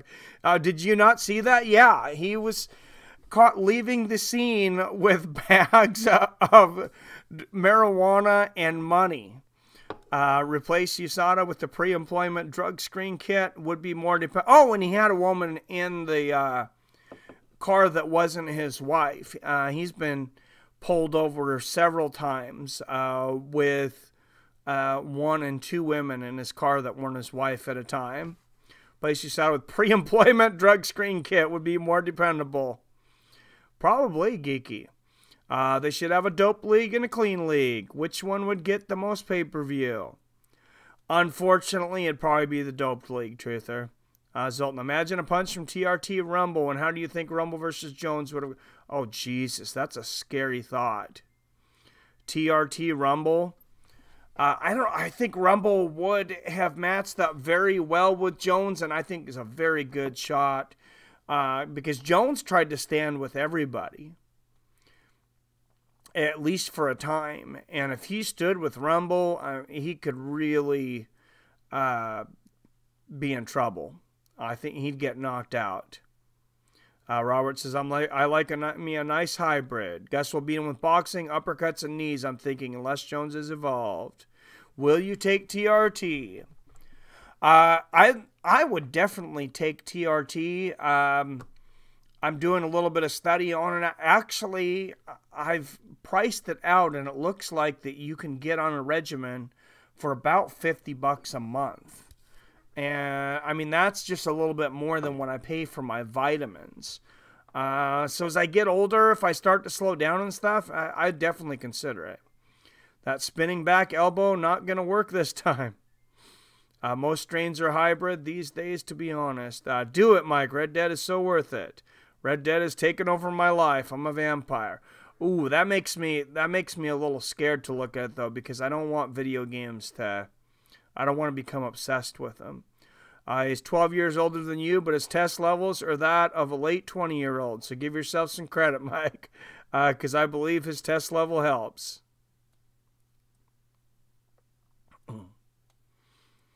I'm sure it probably does. I have 200 non-hybrid strains from the 80s, 90s, 2000 in frozen seed bank. Damn, that's hardcore, Zoltan. Late 20-something-year-old. Nice, Zoltan. I think Jones would be intelligent enough to have a grapple clinch game plan, but you're right, he stands with everyone. Rumble could seriously knock him cold. Gus could, too. I mean, he doesn't have Rumble power, but let me get a dub sold for $200. Jones, I've talked to you guys about dealing drugs on here before. Cannot deal drugs on the site. Sorry. Jones should be forced into estrogen replacement therapy 3 years to counter all the legal drugs he uses. Oh, so here's one of the reasons that people are starting to use this oral Turinabol. One more thing I meant to mention, Zoltan, thank you for bringing that up, is that Turinabol, its masking agent, is that what makes it unlike other top steroids is that it has a natural ability to block all estrogen. So natural testosterone, a bunch of these other designer drugs, not only do they not have the estrogen blockers, the natural estrogen block, or the estrogen blockers, I shouldn't say natural because it was pharmaceutically made, but TRT and some of these other ones actually have medical benefits. Turinabol is not subscribed. It's not prescribed for anything. It was only designed for athletic performance. Then Brock can make him preggers and make super UFC, baby. Oh, jeez. John said a while ago that he wanted to box Klitschko, and you should play Red Dead and take TRT. Oh, jeez. TRT is bad for your heart. That's why I'm still looking into it. Kurt, like I said, I'm not stuck on it. But some people actually need it. What's up, Blurry Vision? With the $2 donation, thank you very much. You remind me of Steven Seagal. I will take that as a compliment. Hopefully not the 65-year-old Steven Seagal. But thank you, sir, and thank you for your generous donation. Been a cannabis strainer collector since '98. It's a good hobby, Mike, a virtual reality world to get away from this life for an hour or two. Does anybody know, is it on PC? I might have to look it up, though. Because it'd be kind of cool to play on PC and be able to stream it. Not that you can't stream for your Xbox, but I just don't want to mess with figuring it out. Gus is more dangerous now, and so is Jones, but there's literally so many unknown X factors. How do you think a fight between Ngannou versus Jones would play out? I think that would be more of an IQ test, and I think Jones, I think he beats Ngannou pretty easily. I think Ngannou is highly overrated. I think he throws a lot of winging punches. I think Alistair got cocky with him. He definitely has a ton of power. But I think his accuracy is off. I think he's a little wild and reckless, and his wrestling's not good. And I think Jon Jones' wrestling at this point is better than Stipe's. The super skunk from the late 90s was amazing. Jones might get KTFO. Oh, how many people are going to be happy? That place is going to explode. What kind of ovation do you think Jones is going to get when he comes into to Los Angeles, into the stadium? How many roid people have health problems later in life? Amanda Nunes, baby, will be GOAT. Yes, it was Truth Seeker. Thank you. He's more like a Cuck Norris. No, the 30-year-old Steven Seagal. Well, thank you. I don't think so about PC. Mike, don't go do TRT, please. It's going to hurt your health. Thank you, RS. I appreciate it. I will,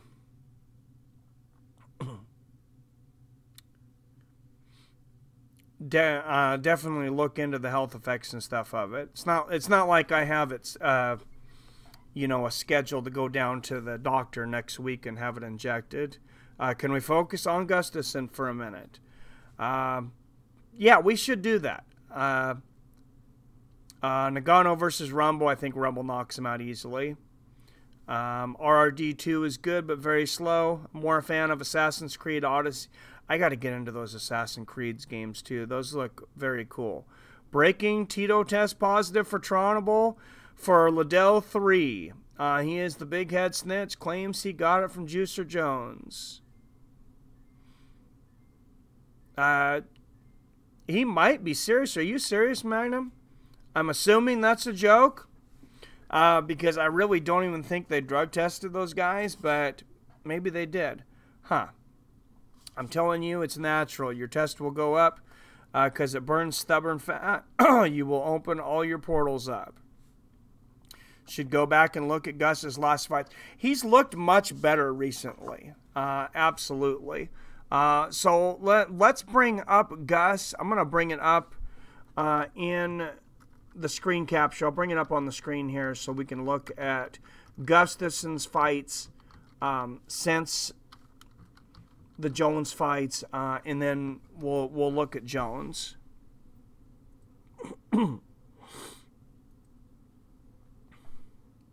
And I'm making the display capture the entire screen because otherwise I don't think you guys can see it. So Alexander Gustafson, 18-4 overall throughout his career, 11 knockouts, 3 submissions. Only 4 of his wins went to decision. 4 losses, of course, Daniel Cormier, Jon Jones, and Rumble Johnson were 3 of the 4 of those losses, the other one being Phil Davis. So he has not, he's had even fewer fights than I thought since then. So September 2013, he comes out after the Jones loss. He comes back with an impressive knockout over Jimmy Manawa. Loses to Anthony Johnson, which just about everybody does. Then has that split decision, very controversial loss to Cormier at UFC 192. Goes in against John Blachowicz, wins a unanimous decision. And then he finishes Glover Teixeira, a guy that a lot of people have been saying has been slipping, but people don't finish Teixeira. I'm trying to think of, yeah, he's only been finished 3 times in his career. And I'm trying to think of the last Anthony Rumble Johnson was the last guy before that to finish him. Before that, he'd not been finished for a very long time. You'd have to go back to 2002. That's not even the same career at that point. I wouldn't even count that. So basically, yeah, Gus, in the modern age, Gus and Rumble were the only ones to stop him. Jon Jones was not able to stop Glover Teixeira. I know I'm going to fall behind. Y'all need to show love. Thank you, Blurry Vision. Blurry Vision will lighten it up here. Thank you very much, sir.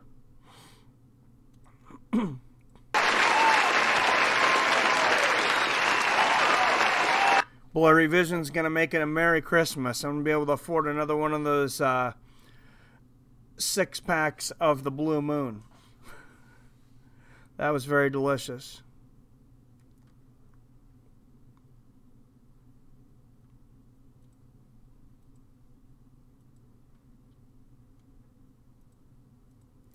So, going back here, though. I forgot that you guys were... I was still showing you guys everything that I was doing here, but a little behind the scenes there. If I can type. Come on here. So this is why I don't drink a lot of alcohol during streams anymore. Come on.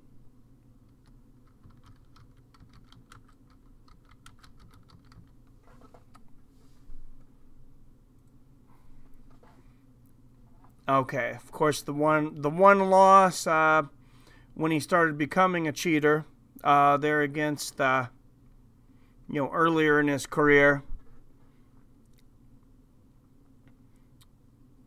Quite a few more. Also fought Glover Teixeira right after Gustafson. Could not finish him, but beat him fairly easily. Then the victory over Daniel Cormier and OSP. So he's only fought 3 times since the Gustafson fight as well. I didn't realize Jon Jones has only fought 3 times in over 5 years.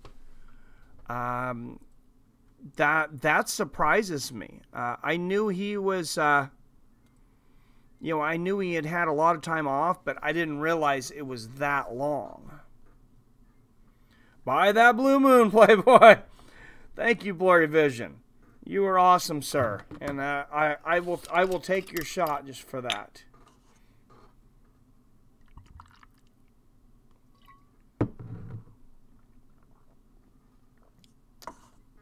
Oh, I better hurry with the trivia now because I'm going to get stupid. I couldn't find the shot glass, so I measured it. I'm pretty sure that was more than a shot, but let me go back to a few of these comments real quick. No, I'm going for Jones, says Truth Seeker. Wow, I didn't know he lost to DC and Anthony in a row.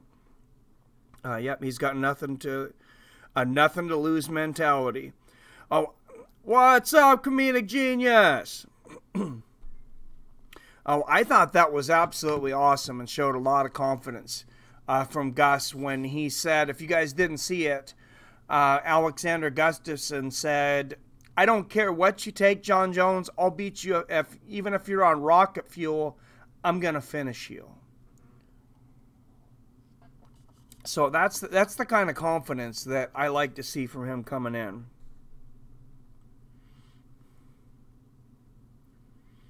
Yes, he's definitely better right now than he has been. Teixeira versus Shogun would happen in both retire.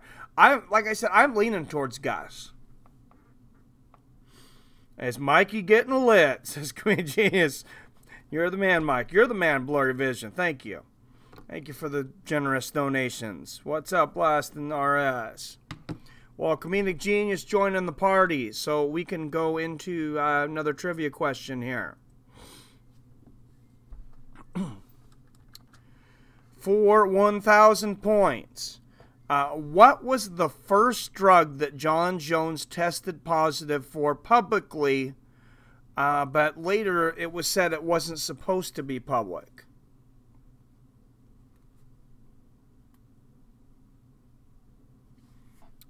What was the first drug first drug that Jon Jones tested positive for publicly, but wasn't supposed to be public. All right, we got it. It looks like Jumani was the first one to get it here with cocaine. RS was right there. But yes, it was cocaine.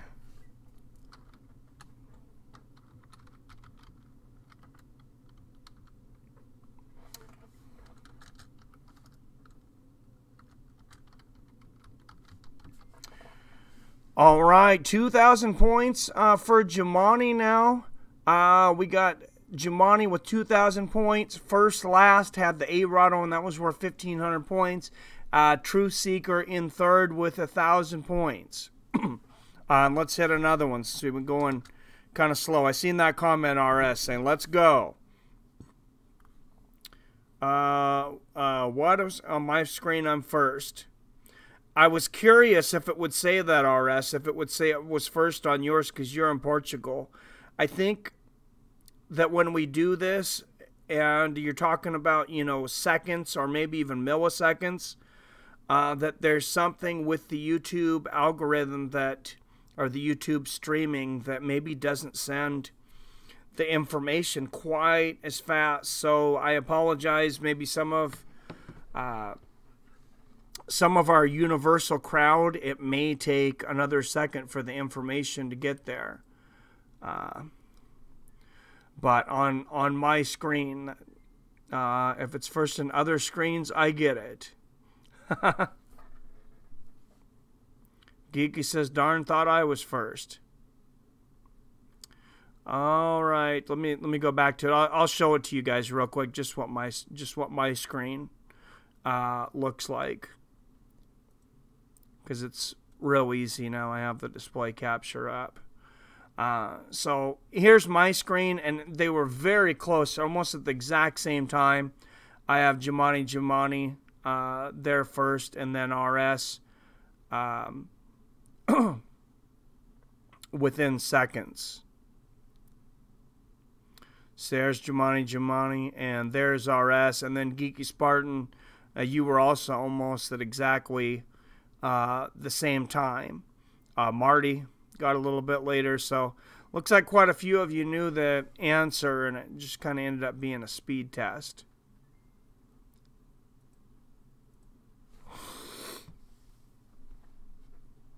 I'm in Oregon, so no lag here. Speed of the server. Yeah, I think it's going to have something to do with some kind of a YouTube thing. Because I remember JT360 was killing everybody that one time. And he lives about 30 miles from me. I think he's been the closest one to run the board. He was very close to running the entire board 1 week. It was just like boom, boom, boom.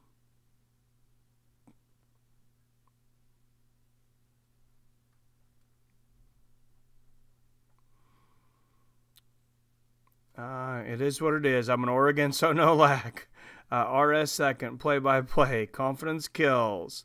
Everybody wins, it's Christmas. Absolutely. Everybody drink. You got KO'd, RS. If I said Coke, it would have won. Ask something harder. All right. Well, I've been asked some to saying that some of my questions were too hard. So that's why the one was 1,500 earlier that was a little harder with the A-Rod. I felt, but next question here. Some say Jon Jones started cheating early when he was disqualified for 12-6 elbows against this fighter who was unable to continue. They're pre-written. What's up, Dutch guy? Just cracked a Modelo. Hey, Dutch guy, what's up? RS, it is Matt Hamill, and you are first on the screen that time, sir.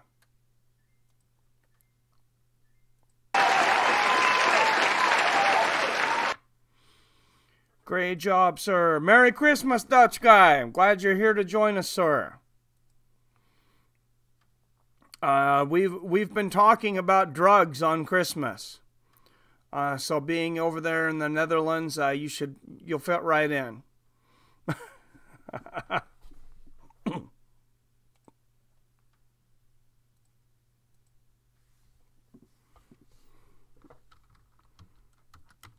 Let me update it here. RS, 1,000 points.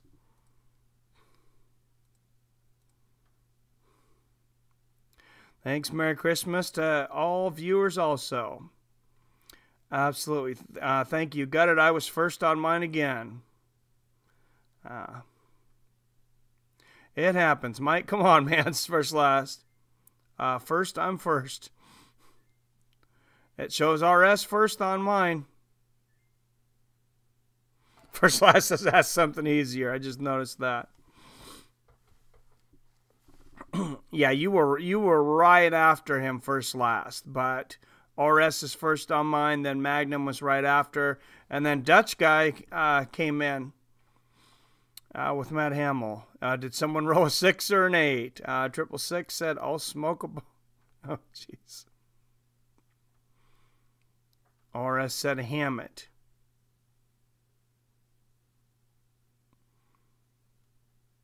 Nope, he said Hamill. Just with one L. What's up, RJ and Joel? Mine said I was first. What's Scott F? I didn't even see you on there, Scott. Oh, I do see you on there, right under Dutch guy. I'm sorry. Damn YouTube and their servers. I have to complain to these SOBs. No. I don't even try to complete these dudes. Must type fast as fuck. What's up, RS? Snitching the question that time. Good job.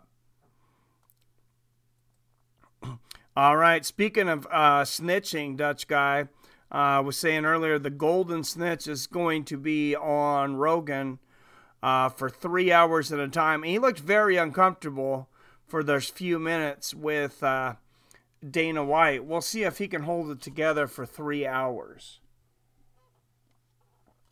Chiesa or Condit? Condit has not looked good recently. Michael Chiesa, I've always felt, was like a level below him.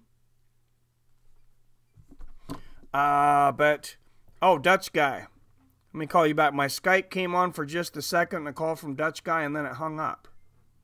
So I don't know why. Let me call you back here, though. Just 1 second. I got to grab something real quick. I'll be right back.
All right, sorry. Said I'd use the restroom when I got up too. Blurry vision making me drink. No. Could be speed of the server, Panhead Bob. Oh, that was way back. I need to get my mind off of Jones not passing tests and Gustafson having to win or ruin the show to that. Condit says first last. BJ Penn is on the card. I hope BJ doesn't get too damaged. Ryan Hall's a jiu-jitsu guy, so I don't think he will. Didn't he get wrecked by Rodriguez? Or I don't know. Carlos Condit? Or BJ did. He got wrecked by Yara Rodriguez. Jeff Nowitzki better run. Rogan's got a Nimbus 9000.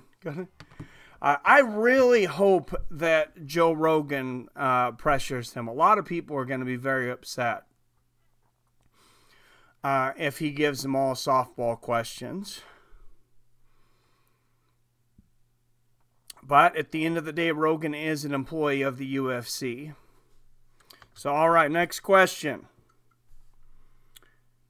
Oh, what did I miss? Thought he was fighting Uriah Hall. No, Uriah Hall's on there. He's not fighting BJ Penn, though. Oh, let's get Dutch Guy Hinner on Skype real quick here first.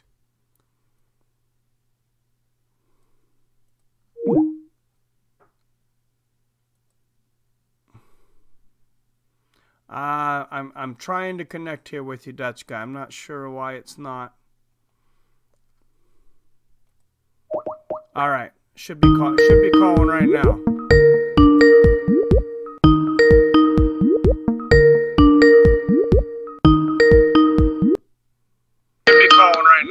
All right, what's up? What's up? Not much, man. Thanks for coming in. No problem, man. Just came in from work, and I wish you all viewers very happy Merry Christmas, and please behave yourself. Yeah, I don't know if anybody, if you don't behave yourself, make sure you get an Uber or a taxi if you're in another country.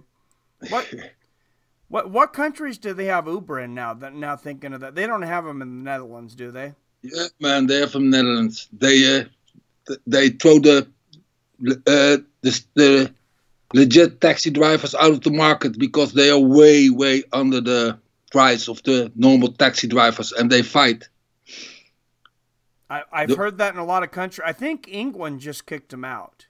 Here is every week are several fights between the normal taxi drivers and the Uber drivers. Could you give me some videos of those fights, like some of the good ones, and I'll post them? Sure. I can do that. You're talking about the one viewer talked about Jeff Nowitzki. I've got some news here for you. All right, what's breaking news from Dutch Guy here? What do we got? I did some research on Turinabol and how long it stays in your system, and it goes in cycles.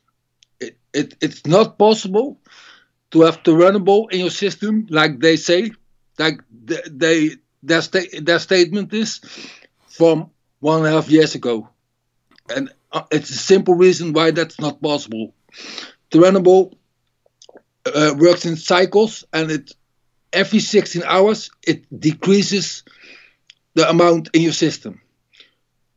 The 16-hour half-life. I've heard of this. Yes, I have here. I put on a link here, so viewers can read this article, so you can see for yourself. And I don't read one article. I read about 20 articles, and they all stay the same.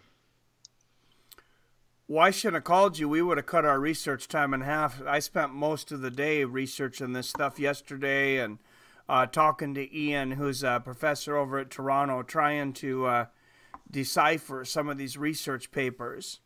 I'll send you some stuff, too. I already gave everybody the link from here, but I was reading an article from, I'll look at it's Institute of Biochemistry and Department of Pharmaceutical Biology, Saarland University, in Saarbrücken, Germany, and Institute of Biochemistry, Center for Preventative Doping Research, German Sports University.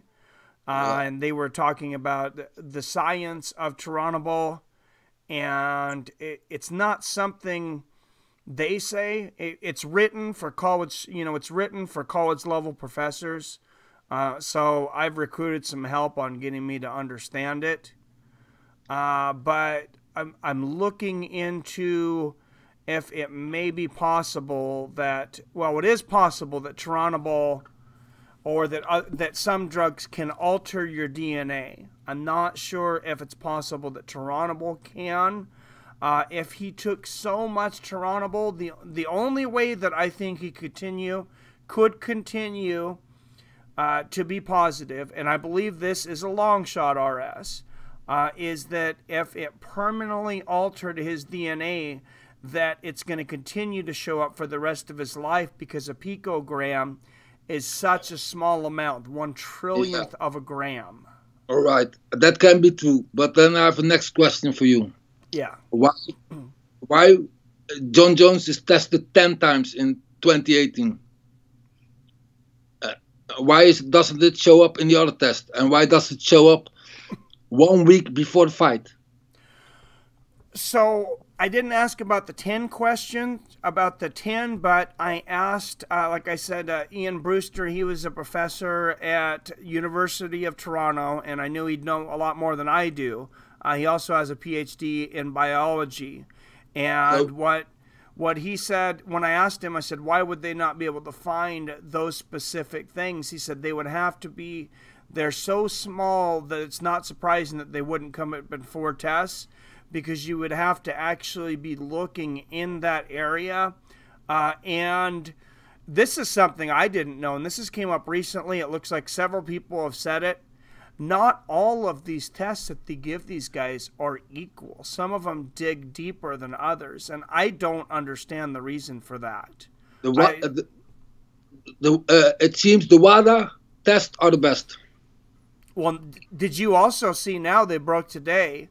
You might not because you were at work. California State is going to also make him test under VADA. So he's testing under VADA and USADA now. Yeah, but he declined the WADA test just 1 week ago. Yep.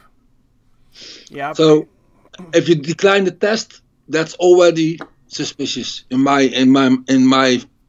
mind. Well, when you're at the end of it, it's like at this point, what does it matter? It looks like they're going to let him.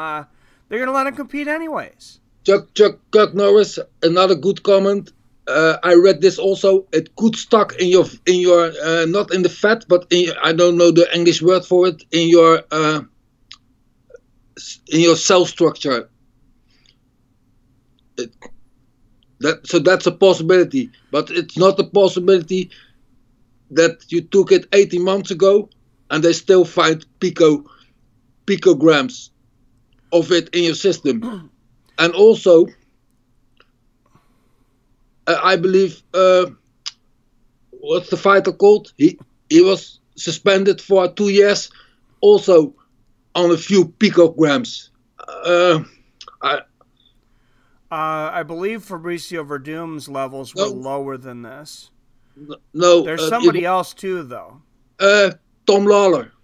Yes, Tom Lawler, and well, he was suspended before for marijuana, also before they lightened up on those laws. So I don't know what the deal was here, but it's very strange. I find it very strange, everything what's happening now. Nowitzki also declared he is eligible to fight, but he didn't say that he had to move him to another state to fight. So in my mind, you are not really eligible to fight when they move you to another state.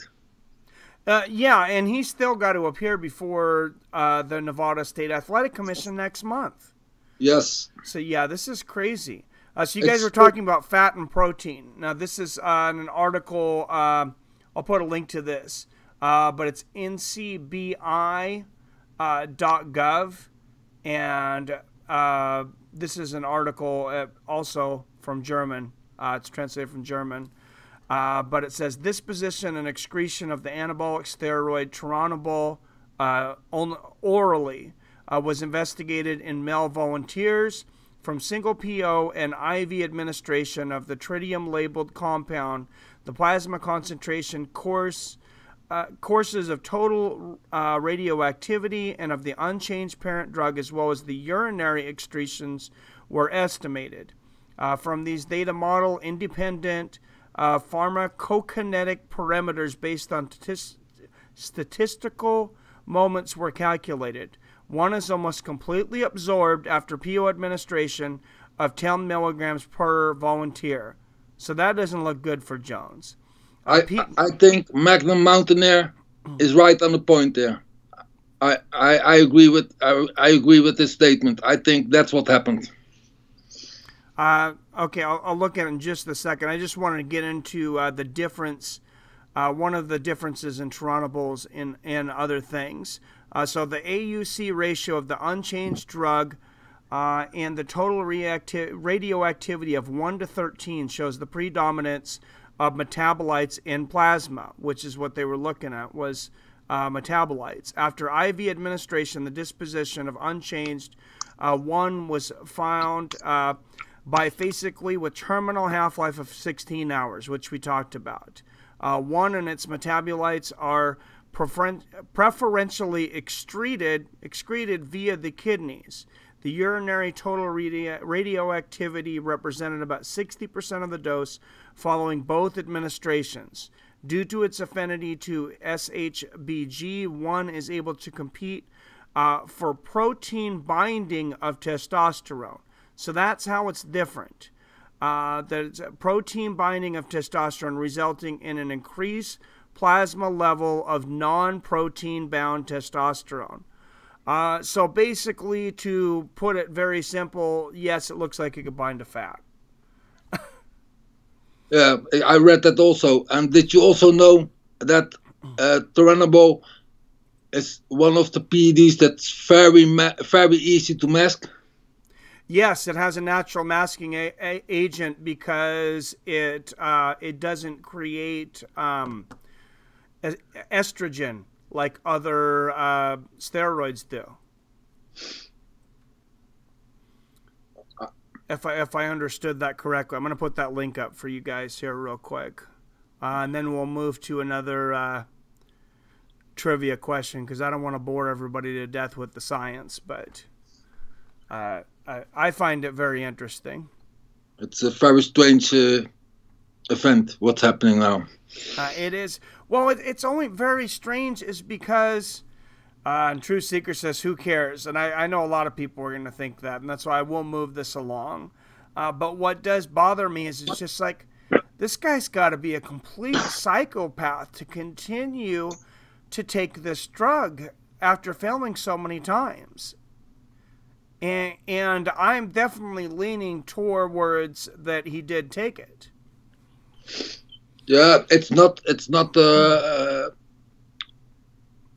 definite that he took it, huh? I'm pretty damn close to 100%. RS was kind of jumping on me saying, you know, that I was naive to think that maybe he didn't take it. But I said, I'm on that 99% fence right now, but I reserve the right to change my mind with new information. I am on the point of innocent until proven guilty, but it's very strange turn of events what's happening here. So, well, especially after already popping for so many tests. Yes, that's the big deal. So let's move on to the next trivia question. All right, number 6. This one for 1,500 points. Mike Tyson tested positive for this drug in post-fight after defeating this fighter. The result was later turned to a no contest. Only happened to him once in his career. He tested positive. It's not cocaine. That's not the drug. He tested positive for marijuana. But who was the fighter? It was turned to a no contest. Archangel Azrael, I would take that as marijuana. Weed, Archangel. For 1,500 points. The applause is not as loud now with the Skype on, but hopefully you could hear that.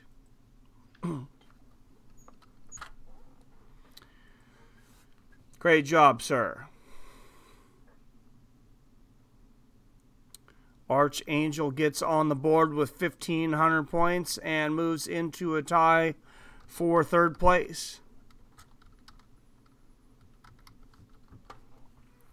All right, we'll jump into another one here quickly. Number 7.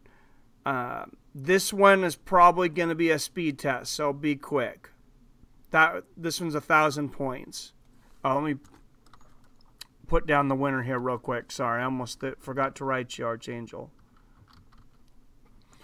All right, 1,000 points. Number 7. This Japanese fighting league was legendary for having writing in their contract that seemed to encourage PEDs. It was specifically written in there that they would not test, and that they were reassuring him that they would not test. Magnum Mountaineer, it is Pride. Thank you. A lot of people got that pretty quickly, but it looks like, let me make sure nobody else got it first. Nope, it's going to be on my screen. It's Magnum Mountaineer. Thank you. Archangel, I don't know what Valoid Tudo's, I don't know what the rules were, but they fought out of Brazil. They could have also definitely had that stipulation, though. Well, if you like Pride Magnum Mountaineer, Ryzen is basically the new Pride. And I'm still waiting to try to figure out how to get that stream.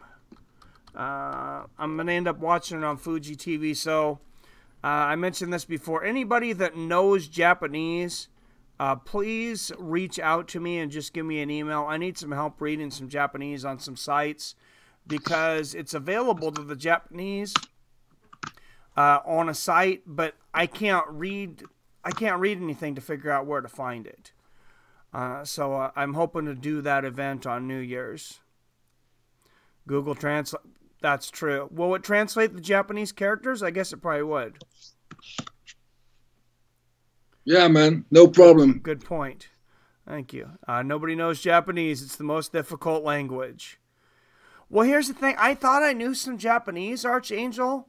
I mean, very little, just enough like what we learn in judo, because, I mean, we would count in Japanese when we do our exercises. All the throw names. Hajime is begin. Ippon is 1. That's for 1 point. Wasari is a half a point. A few basic things. And then I go back and look, though. That's all written in English characters, though, not the Japanese characters. So I don't recognize any Japanese characters. Yeah, I know, but Pride had Prime, Crow Cop, Fedor, and other greats before the UFC buyout. Yeah, and Ryzen doesn't have... they don't have anybody like that. If you can talk Japanese and make them laugh in their language, you can talk Japanese. We're all apes here. You barely know English here, Mikey. I'm right with you, comedic genius. I'm just a dumb jock. Zal ik eens Nederlands met jou gaan praten, Mike? No bueno on the Dutch. Ik kan gewoon Nederlands praten met jou. Yeah, I know like absolutely nothing. You need at least 1 million viewers to get 2. Oh, to get two what? 2 people that speak Japanese? Oh, Japan isn't in the Japanese dictionary. They call it Nippon. Huh. Well, I had a bunch of Japanese people when I was doing that one Ryzen stream. I don't know how many of you were up at like 3 o'clock in the morning. But we had like 35,000 people in here, and they're mostly Japanese. That stream was, it was even possible to moderate that stream because the chat was going so fast. I'm streaming you in the car, Mike, so if I get in a wreck, it's your fault. Haha. Oh, geez. You know, I was wondering about that the other day, how some of these people, streaming in the car, that's one thing. Everybody listens to, like, their iPod. You know, I listen to podcasts or a YouTube show or something. I don't look at the picture. But please don't look at the picture, Kal-El. But there's a lot of these YouTubers and different people that are streaming while they're driving. They're not just watching something. They're actually streaming. So I wonder if that happens, if they were to get in an accident. That's got to come up, I would think. Top stream of all time over the Pacific, says Archangel. Yeah, you guys need to give me some new podcasts to listen to, because I listen to like mostly Rogan. Sometimes I listen to Bill Burr, but then I realize that if I listen to too much of him, I get in a pissed off mood at work. So I'll shut him off. He can be a bit negative. There's pipes in the Pacific Ocean, and we were all there. Interesting. All right, let's go to the next question. Question number 8 for 1,500 points, because we're getting towards the end of our questions here. Number 8, this former UFC heavyweight fighter has an active lawsuit with the UFC over testing policies. What's up, Denise? Merry Christmas, Denise. Caldwell, don't tell me how to live my life. Oh, God. You're out in the open. Joe's in a dungeon. Oh, I don't count podcasts that don't connect with viewers, and by that, I mean chat. Well, thank you, Archangel. Hunt, Mir, Mark, Comedic Geniuses, got it. Oh, no, actually, I'm sorry. Sorry, Comedic Genius. Truther beat you to it.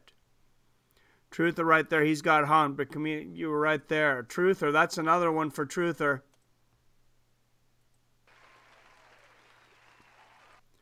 So let's go to the leaderboard here. Truther got the first one.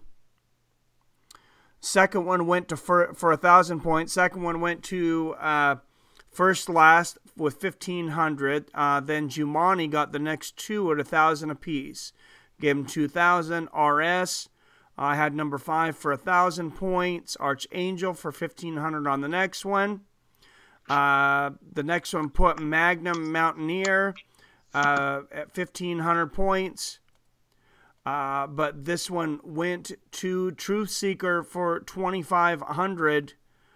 So it looks like Truth Seeker is in the lead.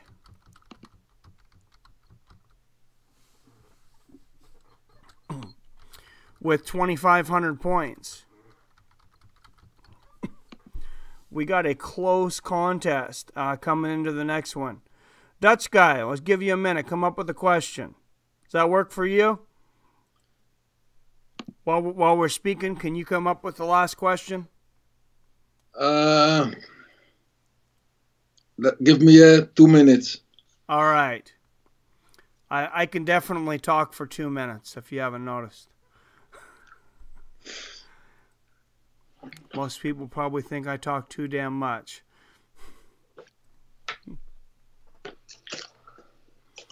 Frank Mir, Mark Hunt. I am out in the open. To be fair, as many millions of people that Joe Rogan has, I wouldn't want to deal with that either.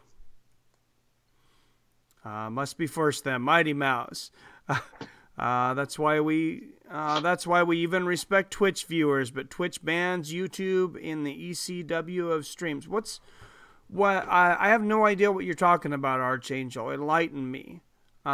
Twitch it says Twitch bans YouTube in the ECW of streams.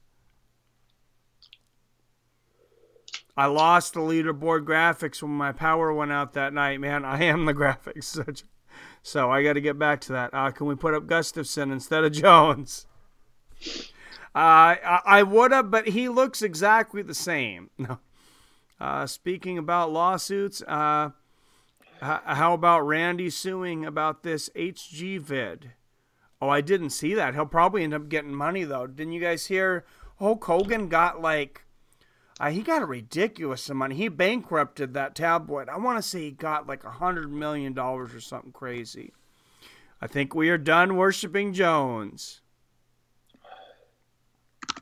I hear you. I got one. Last question. Kind of the point, Mike. Yeah, this is going to be the last question. Dutch guy, last question here. It's the same audience, though. I need points to make a come up. We can't just say anything.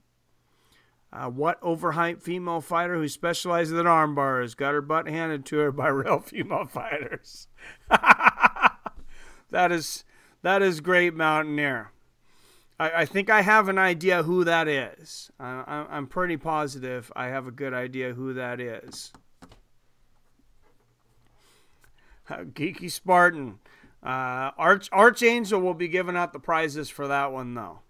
You'll have to email him.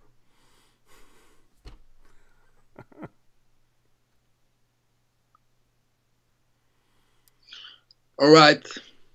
All right, here we go, Dutch guy. Last question. I want to know the biggest fine ever issued by the Nevada State Commission, and it's issued to a fighter. I want to know the amount of the fine. It is issued to a boxer. It's a well-known boxer. Oh, I know this one. I'm not going to say it, of course. So you want the amount of the fine and the boxer? No, I want the amount of the fine. Okay.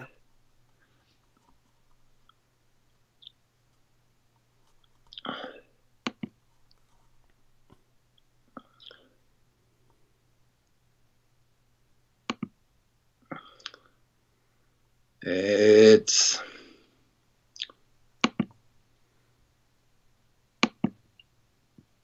getting closer here, I think, Geeky Spartan.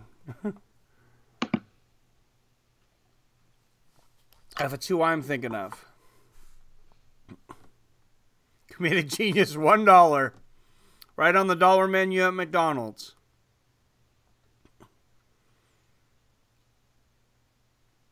Which you saved me. Blurry Vision, thank you not only for the donations, but thank you for saving me from going out for fast food. I was thinking about going out and getting a Whopper because Burger King's actually open on Christmas, but now I can't drive. So, hey, you are a hero, sir. Geeky Spartan on the money. Yep, $3 million. Mike Tyson against Evander Holyfield for biting the ear. Geeky Spartan snatches the last question. All right, Geeky Spartan. And so let's pull up the leaderboard here. Did I say that was for 1,500? I'm sorry, that was for 1,500. The one before it was for 1,500. All right, and I think Geeky Spartan had something earlier. To break it down, now I can bring up the entire board for everybody so you can see I'm actually writing these down. We'll bring this up in the display capture. I learned my lesson not to do it before because I accidentally flashed the answer one time. Use the eye. What's that? Use the eye.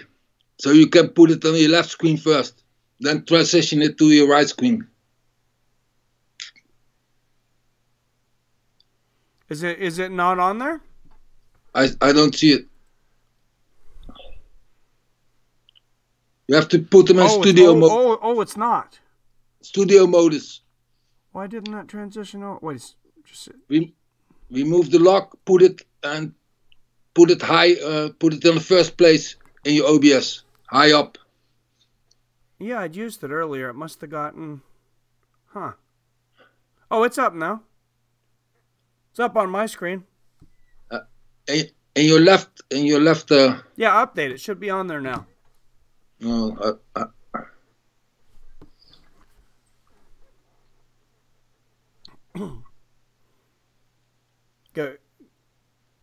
Go to live. Don't you see it? It says MMA Trivia Week 3.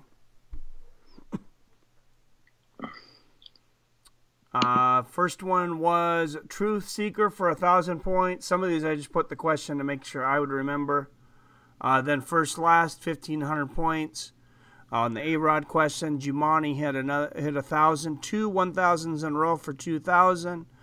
RS with 1,000 points. Number 6, Archangel with 1,500 points.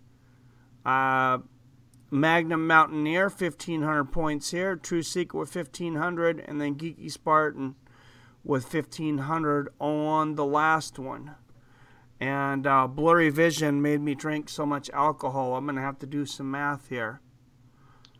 Jumani had 2,000 here. Are you guys seeing this? I see this on mine. But you can stretch it out a little bit larger, but because I have to need a microscope now. Okay. Blow it up. Let me see if I'm on the stupid WordPad. I should have just put it on my website, but you have to click on it in your OBS. Click on it. You get the red square, then you can blow it up. No, I have it. I have it as it's the program. It's the WordPad program. You use screen capture then. Yeah, the screen capture is as big as it's going to go. So 1,000 points for True Seeker here, 1,500 for First Last, then 2,000 for Jumani. Archangel, yeah, True Seeker got a 1,500 here, so 2,500. 2,500 for Truth Seeker, excuse me. I can't speak now. These guys were trying to get me to drink way earlier. Here, Dutch guy. They were trying to get me to take shots, and I eventually succumbed to one shot. But I didn't drink for 6 weeks because I was trying to drop that weight, and now I'm like a crazy lightweight. It's Christmas, man. Got to drink something. Exactly. So 2,500 for True Seeker. I'm seeing here. Jumani had the Jumani's the Jumani 1,000, 2,000.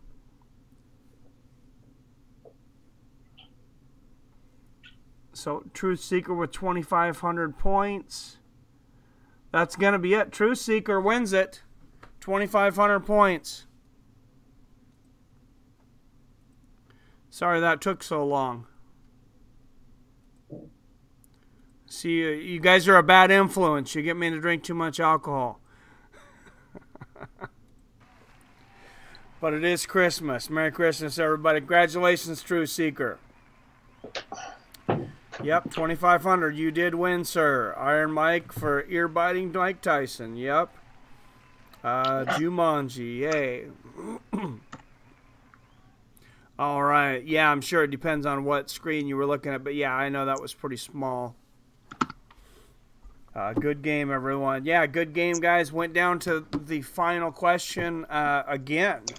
That's like 3 weeks in a row that it either went down to the last question, or I had to go to a tiebreaker question. Because we made the questions easier, so everybody can play. True Seeker for the win tonight. RS was complaining, saying that I should make them harder, and then I think First Last said easier. No, because if you make them too hard, you have only a limited people that can answer, man. Everybody goes on Google also then. No, I agree. I agree, and I want, if they're easy enough, like you said, even if people do Google, if they know them off the top of their head, they're going to be able to type it faster if they don't have to Google. Yes, that's the point. So it's better to make them not too hard.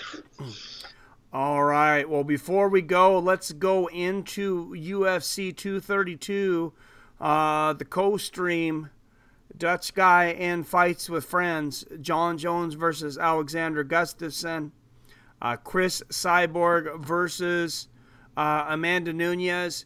And I don't know, did you notice? I bet Dutch guy noticed. Maybe, I don't know if anybody noticed, but did you see that Cris Cyborg herself, or whoever runs her account, commented on that video, Cyborg Nation, after my comment? That was Cris Cyborg's account. I verified it. Yes. What was the comment? She just commented Cyborg Nation. That's all she said. Right. Well, but I thought it was pretty cool that Cyborg had seen it. Yeah, that's very nice, man. That's a good job done. Well, we're getting a little bigger. That a-hole out there, he's doing a pretty good job, but he doesn't have another job he has to go to. So you got to outgrow that guy. Did you have the graphic for the screen, the stream also? Yes. You got. Yes, I do. Okay.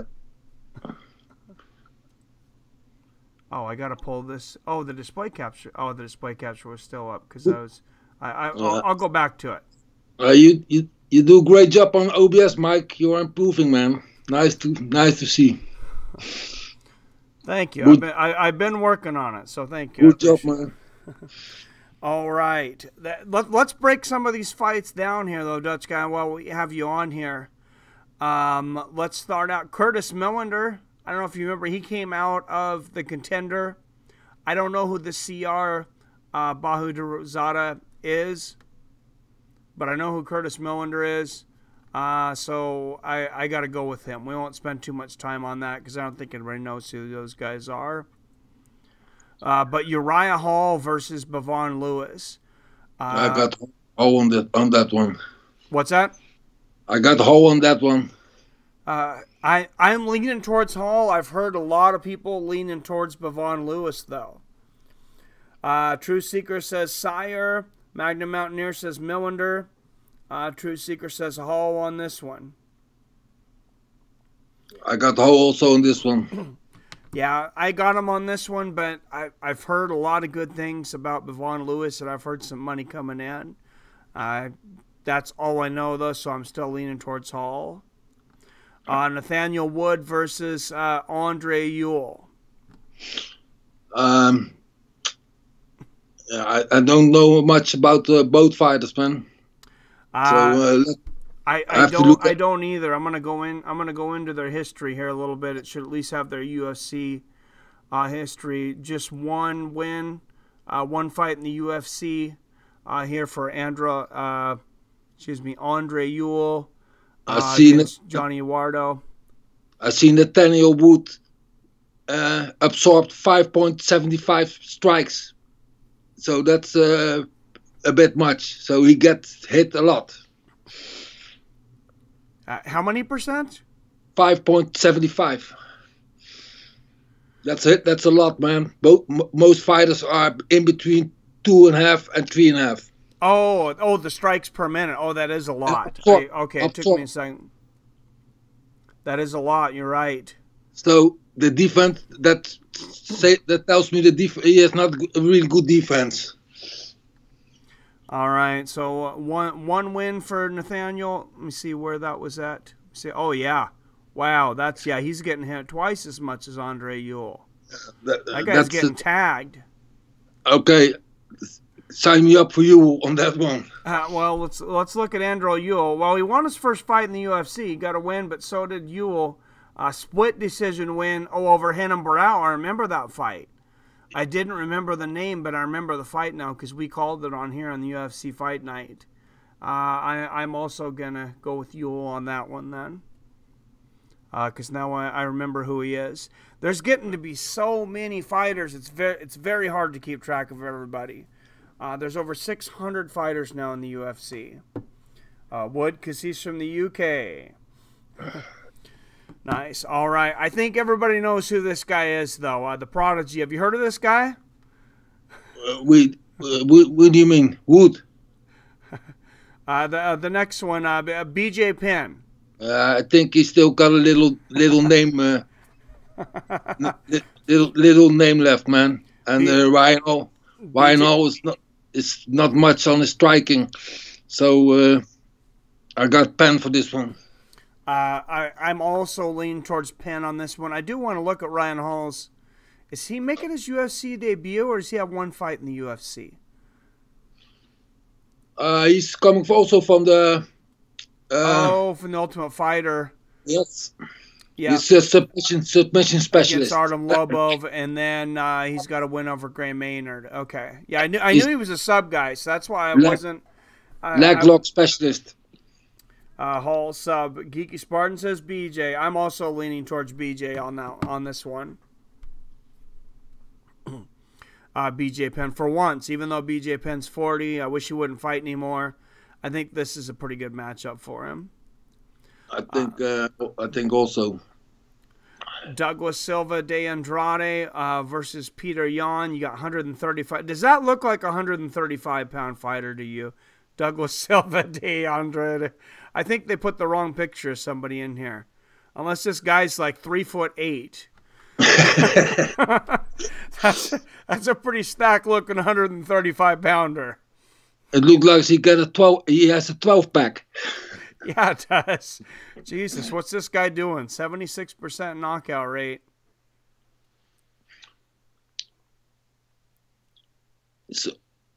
So 4 fights in the UFC, won 3 out of 4. He's got a performance of the night for knocking out Henry Briones. Look at Peter Yan. Landed 6.77 strikes per minute. All right, let's go over to Peter Yan here real quick. I'm already leaning towards Silva de Andrade though here. I also lean to look at the landed per minute. 6.77. Did he fight the blind people or something? Well, he fought Teruto Ishihara in that first round knockout. He landed 25 strikes to 11 in the first round. So I think what we have is a very small sample here. But also look to his second fight of the night. He landed 100 strikes. That's a lot. That is a lot of strikes against Jensu Sun. That's three fight round, 100 strikes. That's a lot, man. That's a lot of strikes, yeah. So he is pumping them out. Yeah, and that also tells me he got very good cardio. Yeah, I'm still leaning towards Douglas because I just think I think he'll knock him out. But Peter Yan, at least statistically wise, there's definitely some things to look at there. Kat Zingano and Megan Anderson. I think Megan Anderson, I think she's very underrated. Yeah, but I think that one, I think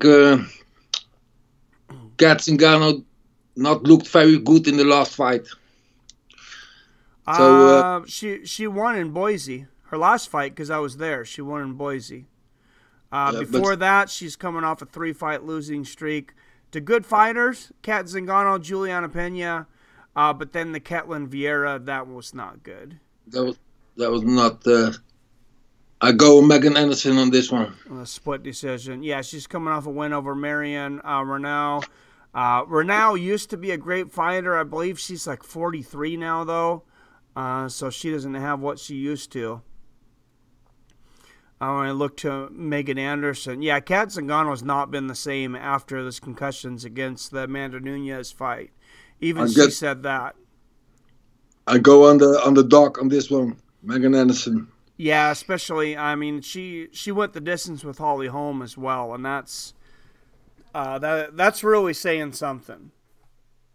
I always pick one dock in every event. Yeah. Looks like Geeky Spartan says Cat all the way. All right, I'm going to go to a few comments here. I missed a few. Hercules, Wonder Boys, Dad Trains Hall, I think. Oh, that would be a good advantage. Cat all the way. Cat Zingano. Zingano has more experience, but Anderson is an Amazonian. We may see good things from Megan in the future. Megan Anderson got dominated on the ground by a Holm. Holm was bad on the ground. Oh, I don't remember watching that fight when I seen that. That would be bad, though, because, yeah, Holly Holm is certainly not a ground fighter. Anderson has no ground game. And Kat Zingano's got a pretty good ground game, so I might have to look into that a little further later on a fight prediction video. So this is just a first glance. I'm really excited about this fight, though. I love Walt the Big Ticket Harris because this guy finishes every freaking fight. Yeah, but Andrei Arlovsky is not a man that you can finish by easy. And no. he's got also the experience, but Walt Harris looks mean. Let me see the statistics. Same reach. 100% KO rate. Yeah, Walt that's Harris. what I was saying. Fucking hell, man. And he's just coming off a second round knockout of Daniel Spitz. Against who? That's the Daniel question. Spitz, that's a nobody. But Yeah. Cyril Asker, first round knockout. That's a decent opponent. Before his last match, he lost 2 in a row, but one was to Fabricio Verdum, which I'm not even going to count that. And then Mark Godbeard. Ooh, Mark Godbeard, round 1 disqualification. I don't remember anything about that fight. It might have been on UFC prelims. A lot of times I don't catch those. So Chase Sherman. Oh, I remember that fight coming up. Those guys were both like almost 100% knockout. and they tagged each other. Look up that fight if people hadn't seen it. I see enough. I see enough. I go with Orlovsky on this one. Yeah, this guy's got he's got a lot of losses coming out. I think this is kind of Walt Harris's. It might be his last chance to impress in the UFC too. I know his contract. I think he's getting like close to around $75,000 a fight, and he's not fighting at that level. Alexander Volkanovski versus Chad Mendes. Let me go to the comments real quick before we break this one down to see what people had to say about this one. But Arlovsky, no chin, but good boxing. Pitbull Vampire, hard to clip. Harris wins, first round knockout, says Geeky Spartan. Arlovsky is like an outboxer now. He tries to take it to decision. Harris KO. That one could definitely go either way. If it goes to decision, I definitely have Arlovsky. Being Harris has never won a decision. But yeah, Harris could catch him early because not the greatest chin on Arlovsky.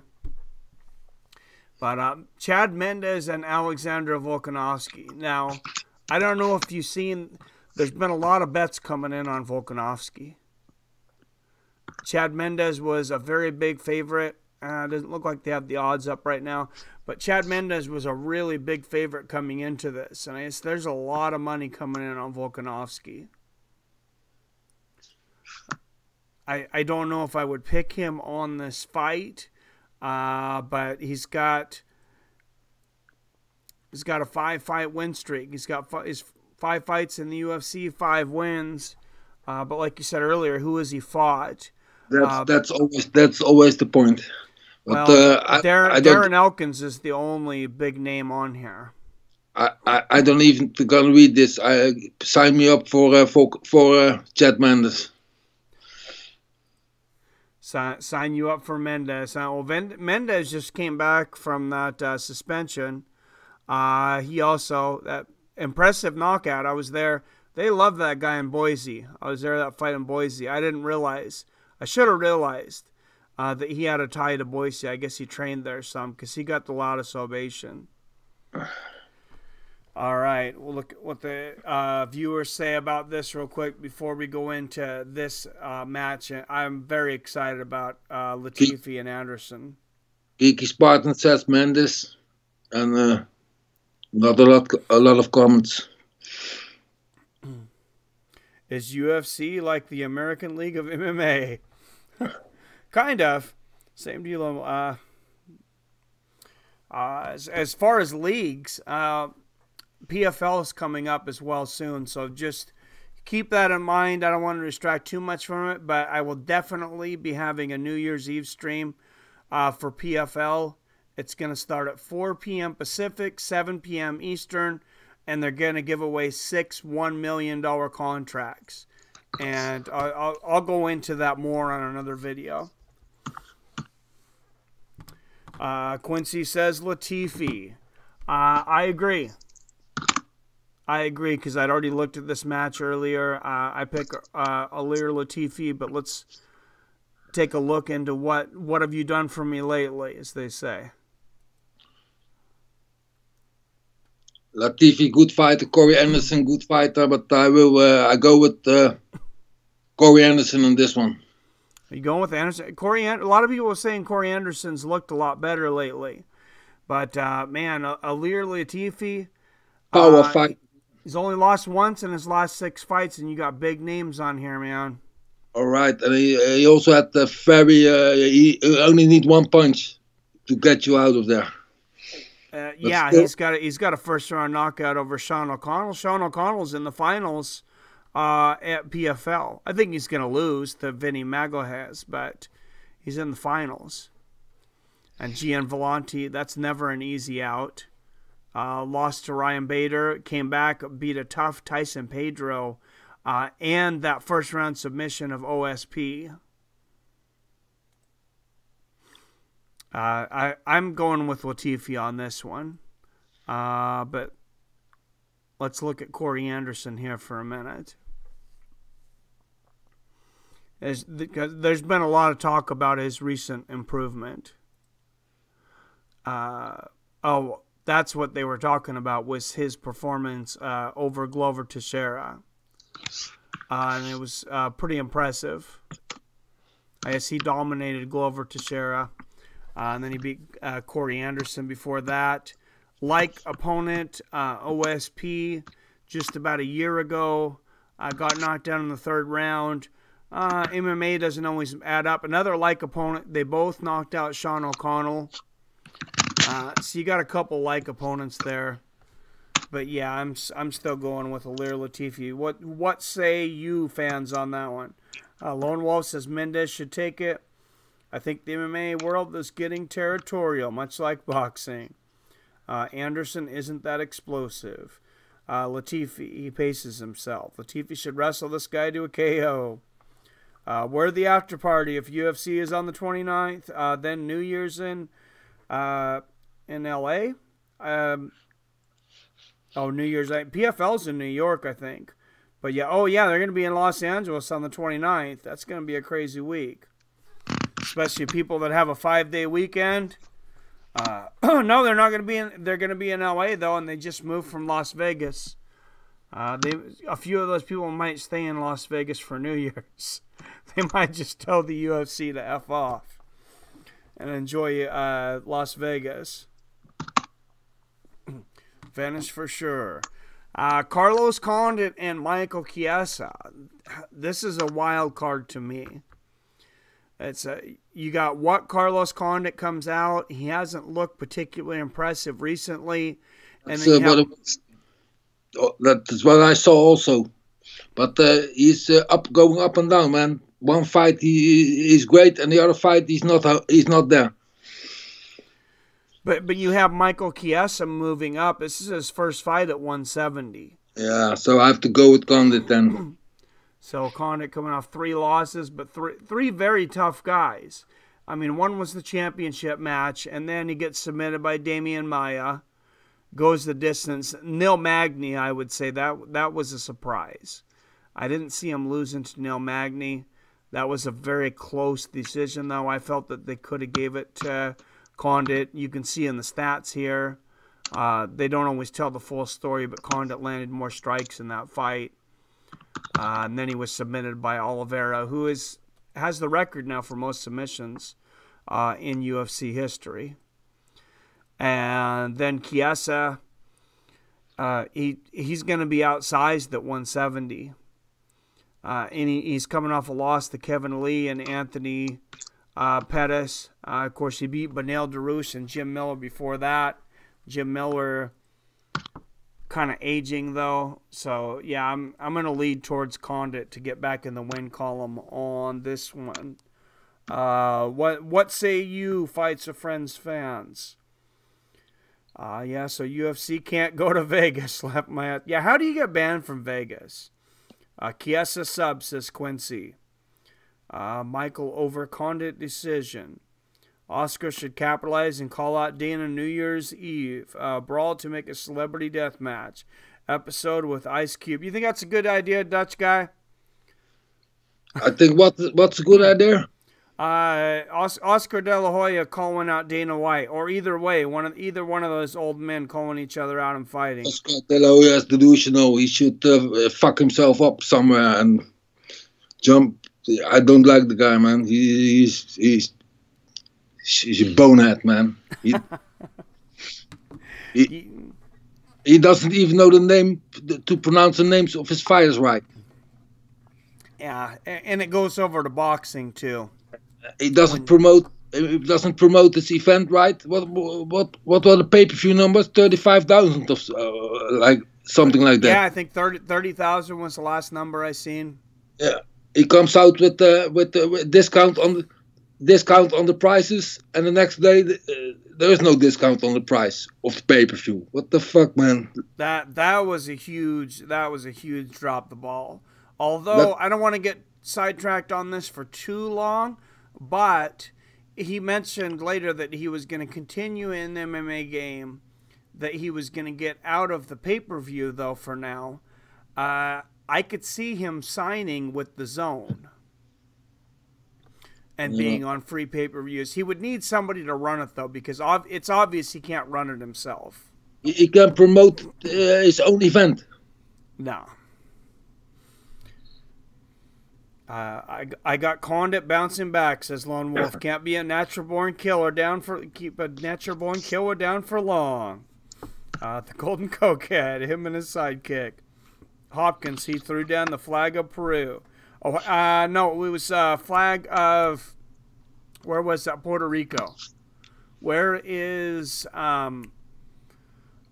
Felix Trinidad from?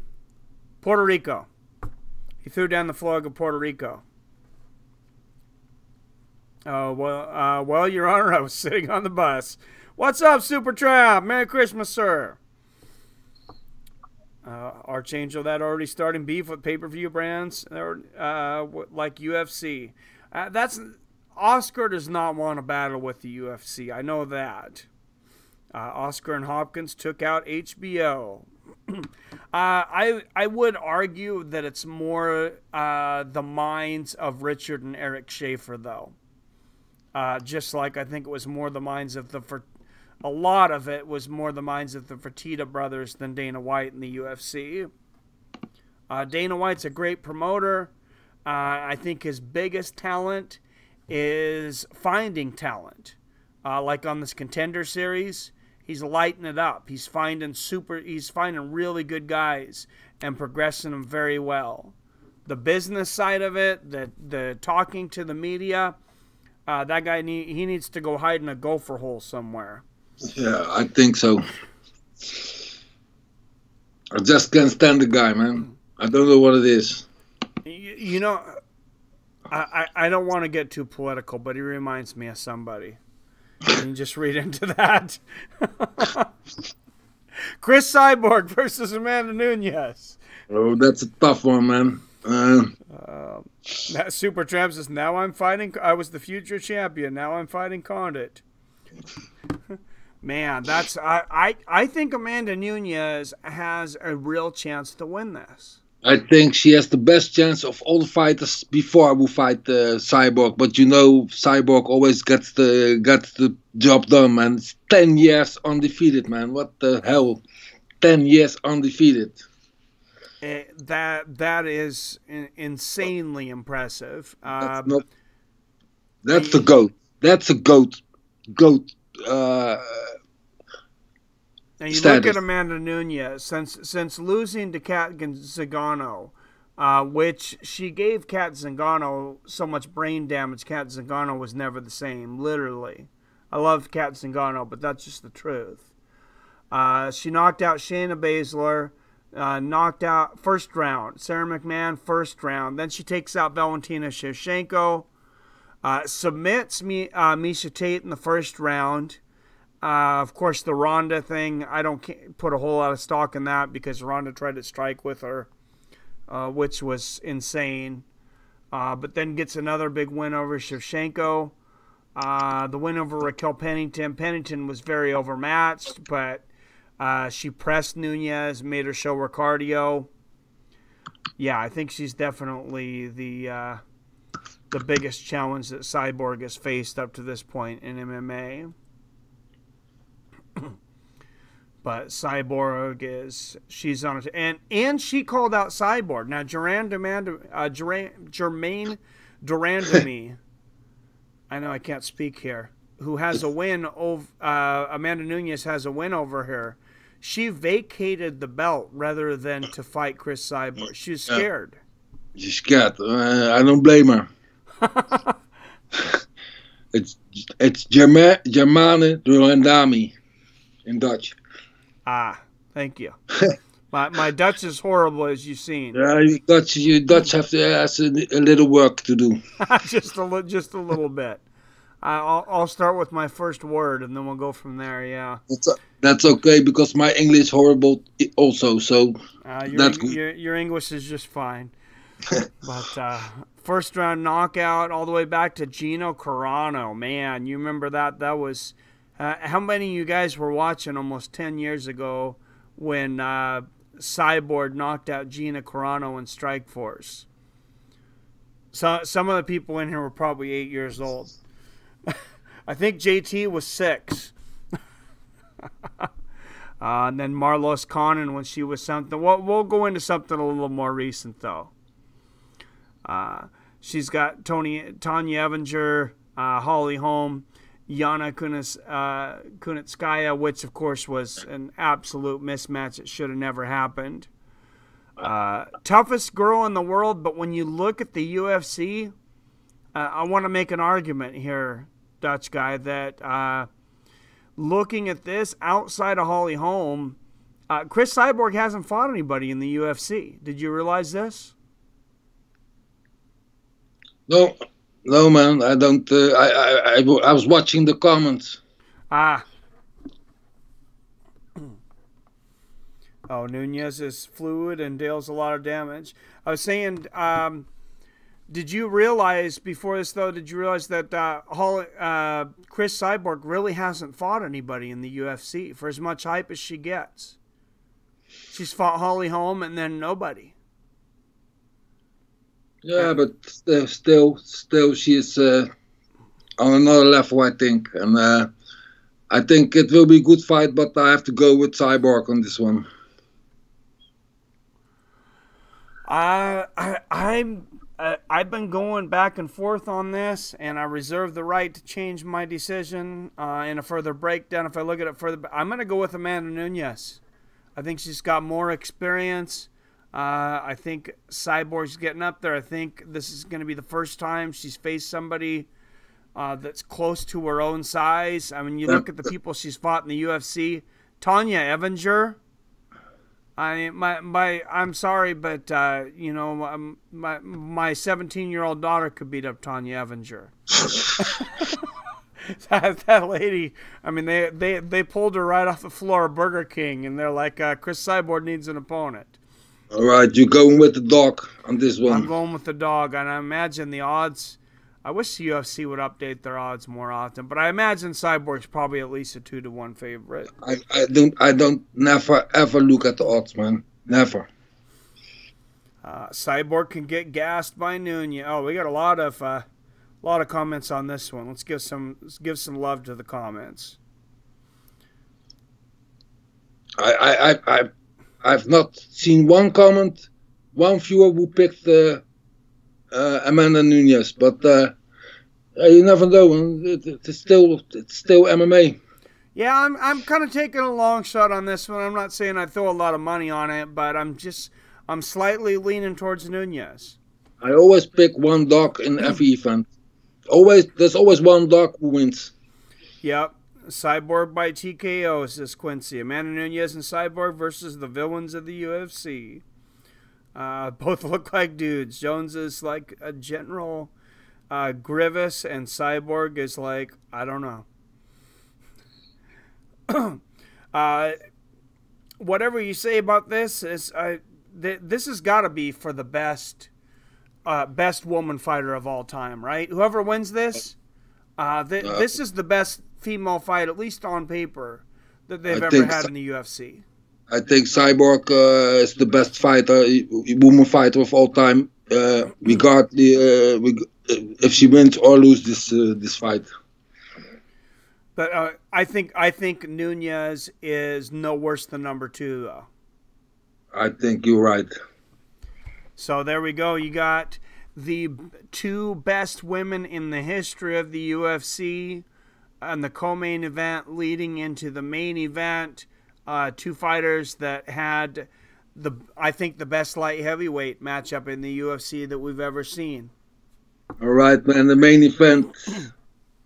I saw on Twitter a lot of people picking Gus for this one, but I'm not really sure yet.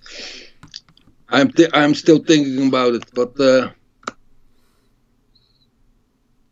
I think Jones by decision. USADA decision. I've never picked against Jones in a fight. It's never even entered my mind. I'm picking Alexander Gustafson to stop Jon Jones by knockout in the 3rd round. I think he absolutely destroys him. I think Jon Jones is depleted mentally.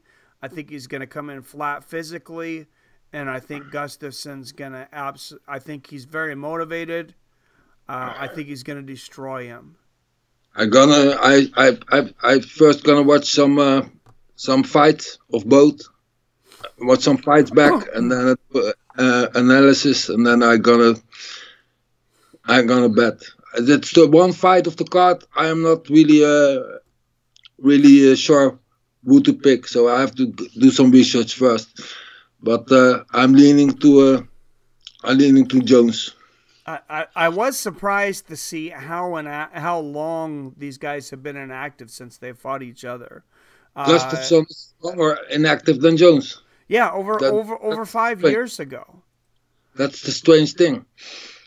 But if there's someone who can beat Jones, that's Gustafson.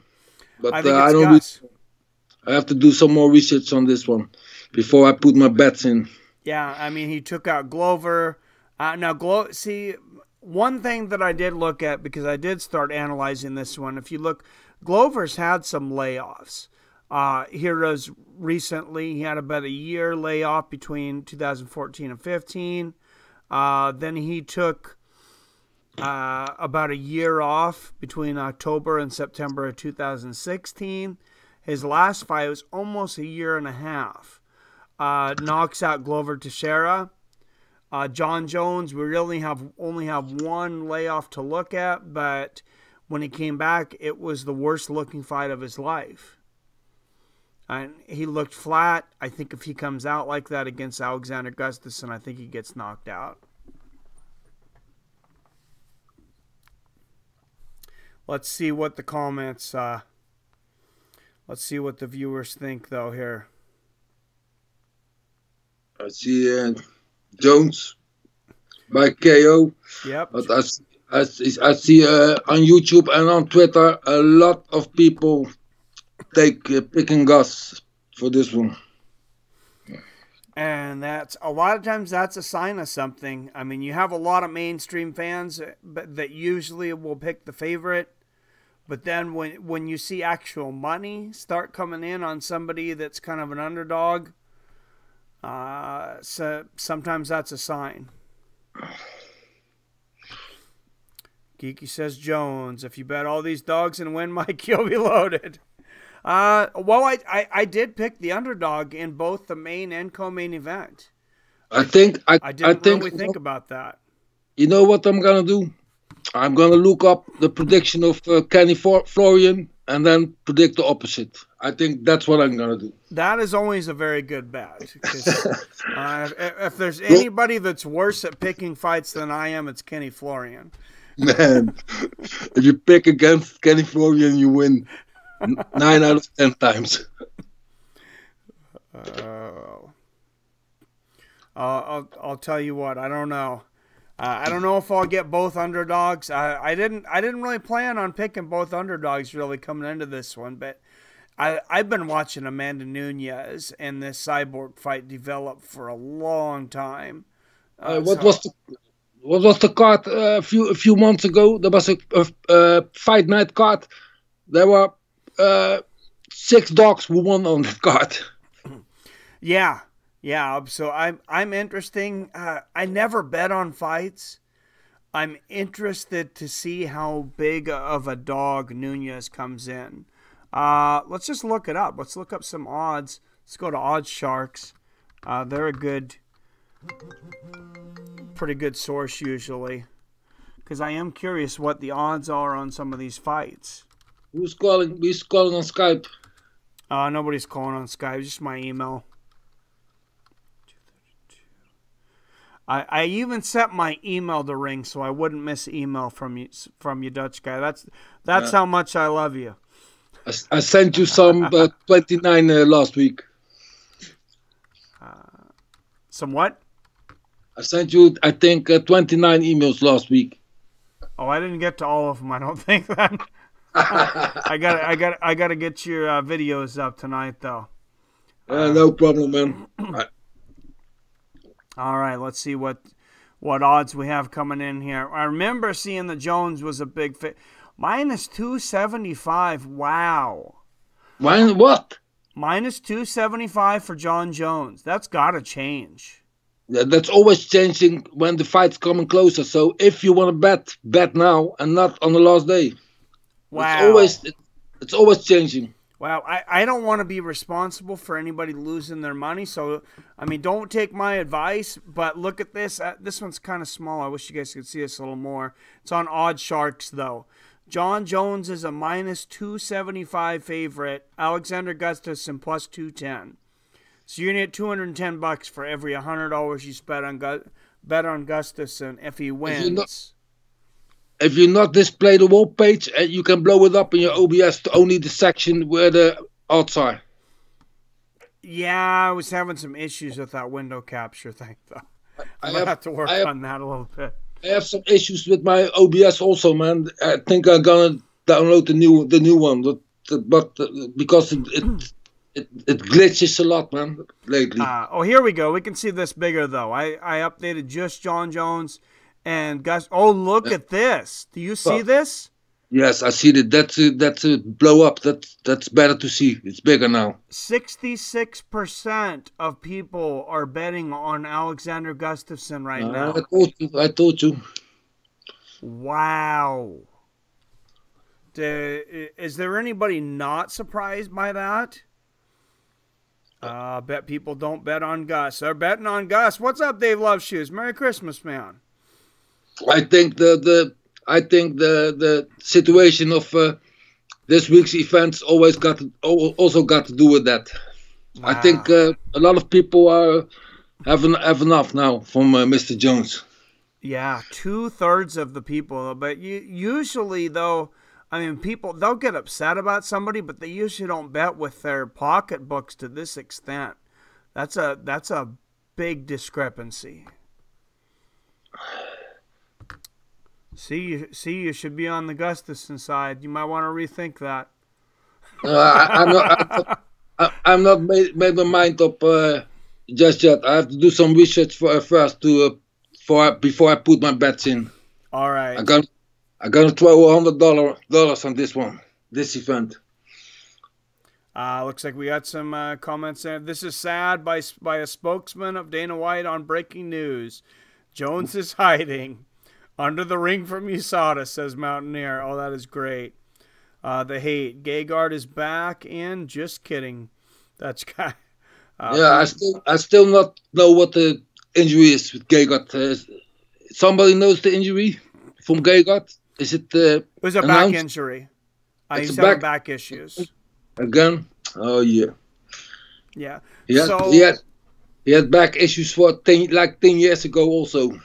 So what do you know? I don't know if old Mikey knows what he's talking about, but some of the betting lines seem to think I do. Amanda Nunes, look at the consensus here. 65% of people betting on Amanda Nunes. Wow, that's 5 dimes. Look how close the odds are. -240 and +230. So you can get $230 back for every $100 you bet on Amanda Nunes. Yeah. Dutch guy, JT is asking you, who's your favorite fighter? Who's my favorite fighter? My favorite fighter, I have a few. I have, for sure, I've Krokop, Gegard, and I like also Ryan Bader. So you and RS have something in common. I think I have a question for the viewers. I have a question. I want you to put up 2 fighters. Who's gonna be come on big in 2018? There's who to watch in 2018. 2019, you mean?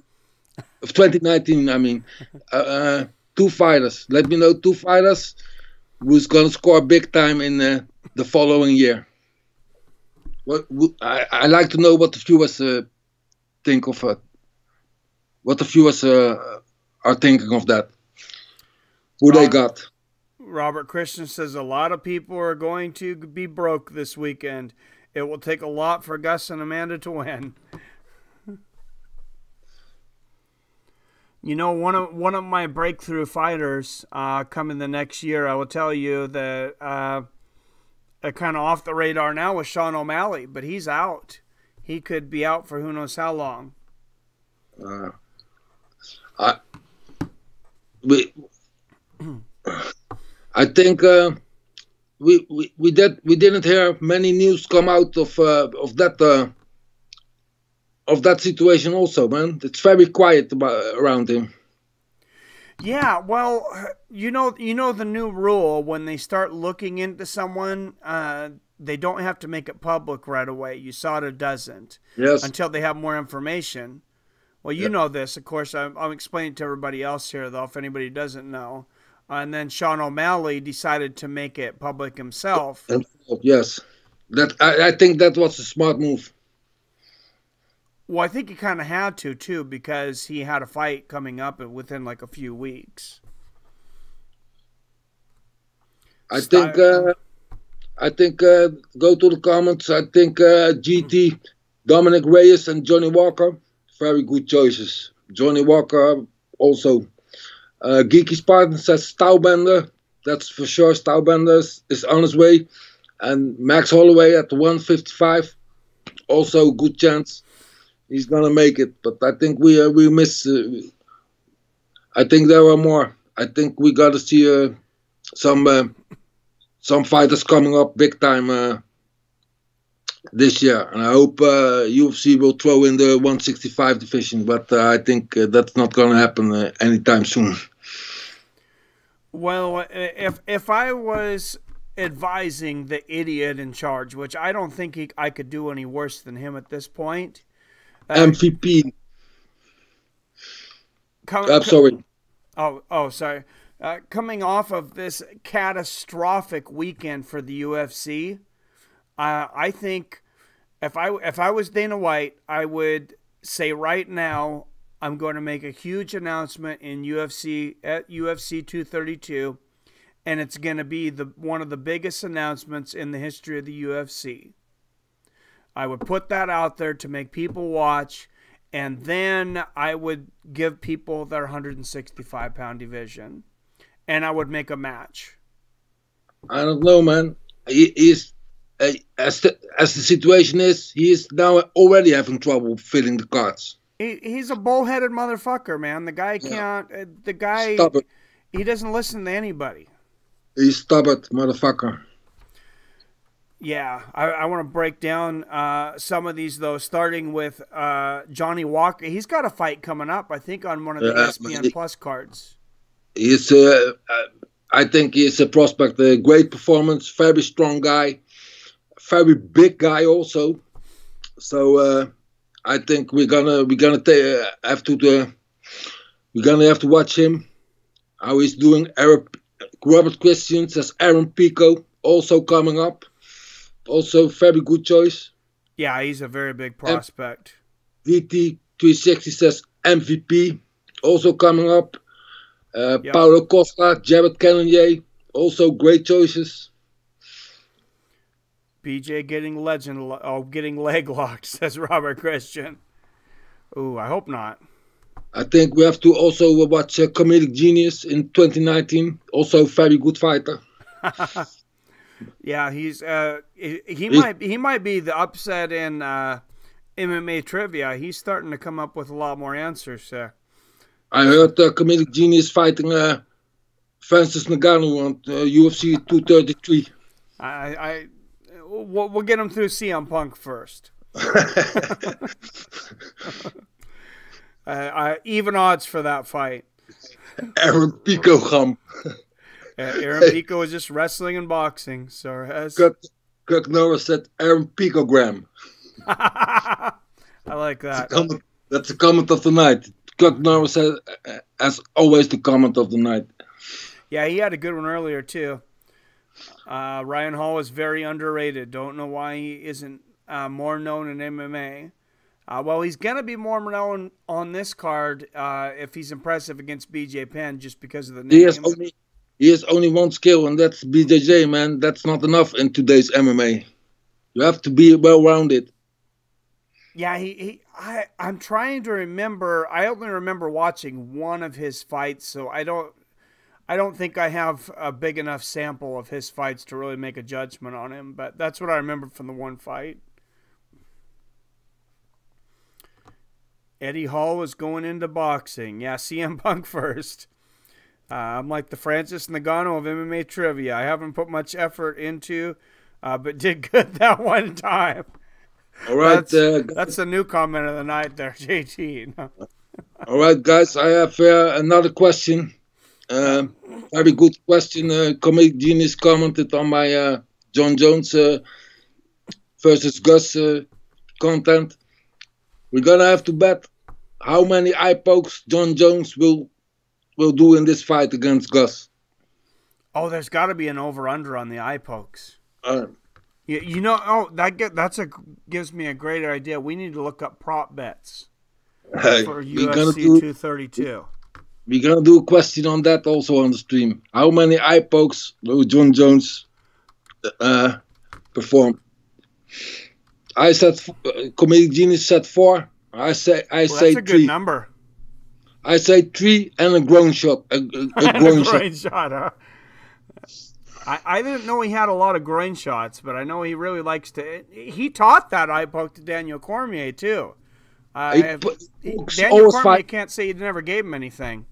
I think he eye poked. Who was that? Steve Miocic. No, I think he eye poked. What's his name? Fuck. Well, this is not a good site for prop bets. Apparently. 5 Dimes, I believe, is a better one. I should have seen that first. You have to see the fight from Jon Jones versus Quinton Jackson. I think I poked him 18 times. Oh, did you see Jon Jones in that interview with Ariel Helwani? He said that going into the Jon Jones fight, that was the first time he was ever scared going into a fight. I found that interesting. I got to go take a quick restroom break and relieve myself from some of this alcohol. Be right back.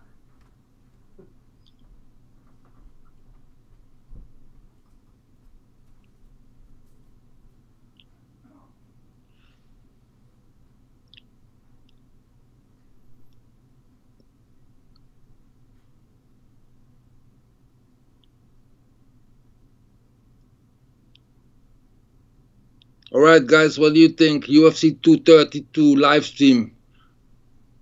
So we're gonna do a call-in section, so you guys can call in, or so we don't do that.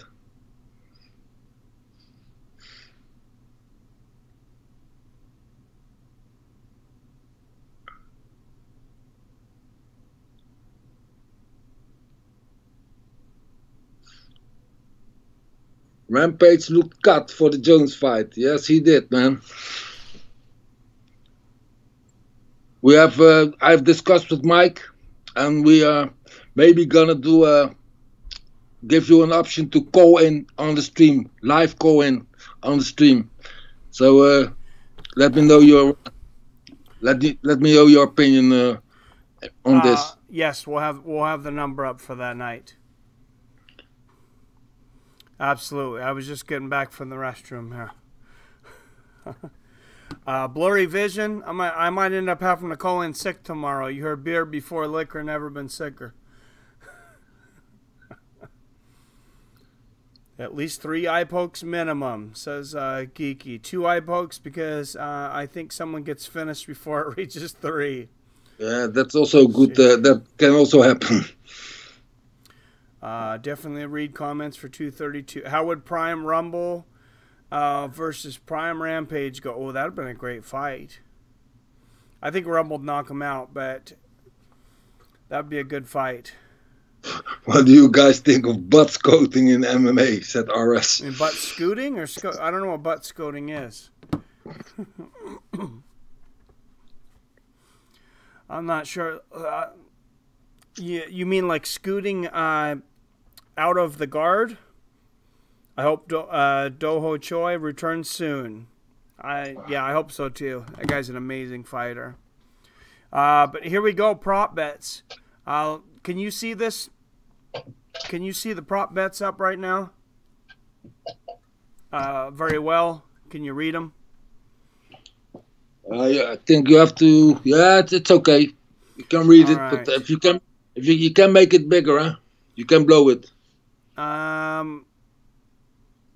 No, that's full screen. Okay, That's that's as big as it'll go. Gustafson Jones goes 5-round distance, even money plus 100. Fight doesn't go 5-round distance, minus 120. I think not gonna go 5-round distance this time. I don't think so either. Yeah, I would take the doesn't go. Gustafson, wow, Gustafson wins inside distance plus 695. That's a lot, man. So if he gets the finish, like I predicted, that's almost $700 for every $100. I usually don't bet. I'm gonna make a video. I'm gonna have to make a video on some bets. You should do it with me. We'll make a video together, and we'll each take. How's this? We each get $50,000 of Dana's money because that's a performance bonus, and we each can bet it on different bets and see who comes out on top. All right, we're gonna do that. It's a challenge. You can't back down from a challenge anyway. So. What's the deal? What's the deal on the 32 stream, man? You gonna do trivia also on the 32 stream?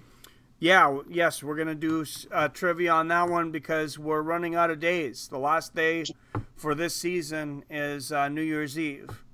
Throw up the stream graphic for 32, man. Blow it on full screen. All right. All right, you're gonna do trivia, but what are the prizes you have in mind? I heard you're doing some T-shirts. I gotta move this up. Yeah. My wife's on her way home now. We're gonna do some T-shirts, but we're gonna have some choices for people. You're gonna be able to choose between several certain different graphics. You'll be able to choose the fights with friends. David, bring me a beer. Just the fights with friends for the logo. And if it's not too difficult, I'll have to talk to my wife, but we can maybe do something custom. Yeah, I will make custom, but my machine is not ready yet. I have it, but I need to dial it in, so I'm not ready for that. So I'm ready for T-shirts in let's say 10 January. So I can do no T-shirts, but I have a UFC LED sign, and I have 2 T-shirts. I ordered them, so I have for my prices are the UFC LED sign for the number 1, and number 2 gets a T-shirt, and number 3 gets a T-shirt also. So we got contests here, and the viewers can weigh in. But first contest, of course, we were talking about. We're going to do a contest of the main event, who picks the winner, the round, and how they finish them, and the tiebreaker is what time they finish them in. Yeah, that's on my video.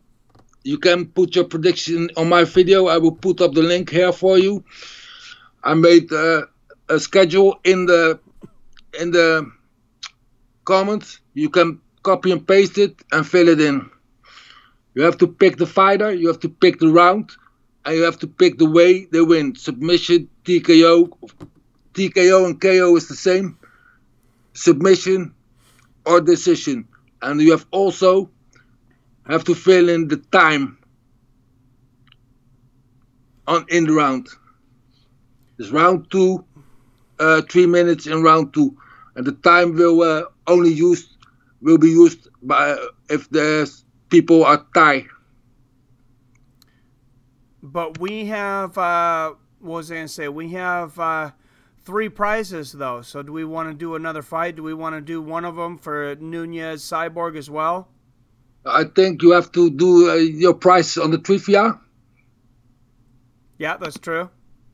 and then my price is on the prediction. And the prediction video, I put up the link here.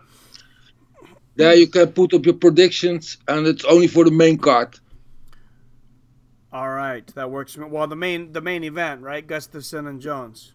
No, it's the main card. 6 fights. Oh, you want to have people pick every fight? Yeah, because if people pick one fight, you have a great chance they're gonna tie. Okay, and then okay.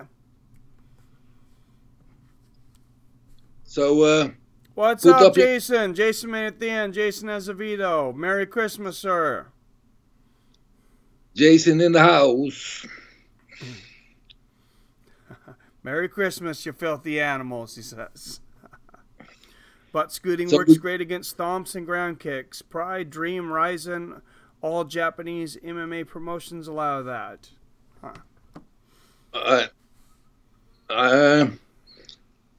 I like the graphic, man. Nice graphic. Yeah, I have a great designer that put that together. I think you know him. Yeah, he's a bum. Fucking Dutch bum did that. Yeah, I heard he smokes a lot of weed, but he's a good guy. Yeah, he smokes a lot of weed. Works a lot also, man. I have to work tomorrow also, but we get 250%. Hey, that's nice. I don't get shit because it was just holiday pay for today, but I get an extra 8 hours for this week. I get 250% this day, tomorrow, and New Year's Day. Nice. You freaking communist. Right, I'll take it. I would take it. Yeah, the machine, the safe drug machine was $350, man. Now I only need the plotter. Yeah, that's how much between the T-shirt thing and the other one I was telling you about, the cricket that my wife bought. That's about what we're in, about $350, $400, I think. So, but I can't find the final, man. You have to send me some links where I can order the final. Oh, okay. Yeah, I'll send you links of what it is that she ordered. I'll send them to you right after this. That way I don't forget. And I don't know if you can use a normal printer or you have to buy a plotter. A plotter cuts all your designs out. Oh, how was that Book of Eli? Sorry to interrupt, but somebody said that they just watched Book of Eli the other day. That's one of those movies that I meant to watch for a long time and never ended up watching it. Save me some time, comedic genius, if it was any good. Very hard to knock someone out with foot stomps and soccer kicks while the guy is in guard. Very true. Did you hear they talk about the new design of the MMA gloves also? They will introduce it in 2019. Yeah, Joe Rogan started talking about it. I was listening during stream, and then he said, oh, I already said too much and stopped talking. But yeah, I guess it's 2009. It's about damn time. They're going to be the Pride gloves. I almost guarantee you. They're already designed. I am not good as a gamer, man. I sucked at gaming, JT. My 10-year-old son beats me to the punch every time, so I stopped with it. I don't do it anymore. I only play F1. That's Formula 1 race because I have the seat, the play seat. JT says there. Oh, I heard there is going to be a new belt design. I seen that. And I don't know what it's going to be, but I heard that some fighters were not very happy about it.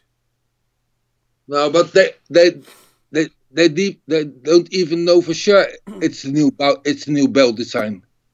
Well, what I seen, I can't remember who it was that showed it. It might have been Skip to my MMA that broke it. That they were going to put the flags of countries. The flags, yes.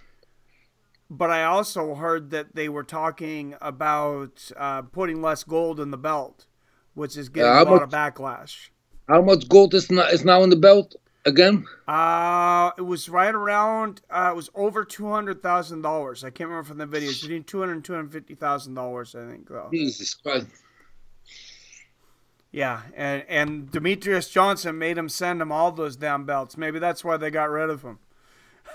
He's like, I want one for every defense. And his excuse was, just so I can take a picture with all my belts. He also wanted $3 million in gold. I think, Jason, the belts are gold-plated, but still it's 250,000 gold worth of gold. So yeah, if it's gold-plated, it can be solid gold, because that then you talk about millions. Oh, it'd be too heavy too. You imagine lugging one of those things around. That'd be like in WWE. You accidentally hit somebody with one of those things. Jesus. That'd be knockout of the night. Johnny Walker versus Jon Jones might be interesting in the future, because Walker is 6'6" with the long range. I am extremely interested in that guy. Maybe as much as I've been ever with a light heavyweight from one matchup. Because the knockout, Khalil Roundtree, he was coming off that knockout of Gokhan Saki, which I did not give Khalil Roundtree much of a chance, if any. And Khalil Roundtree knocked out Gokhan Saki in the first round. And then Johnny Walker comes in and just decimated Roundtree. I will tell you, Gokhan Saki is very tough to knock out with one punch, man. Oh yeah, I couldn't. I was so positive that Gokhan Saki was going to win that fight. I almost bet on it. Well, man, MMA is not kickboxing, man. No, but he knocked him out in a kickboxing. You didn't take him down. Yeah, but it is a different style for sure. Yeah, you know, he had to think about the takedowns, so he's lowered his defense for defending the takedowns, and then you had this more open.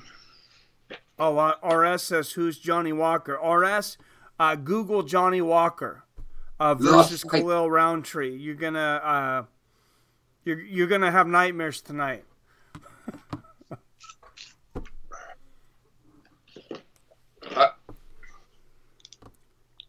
I think when Johnny Walker is smart, he would go to another organization and let him sponsored by Johnny Walker.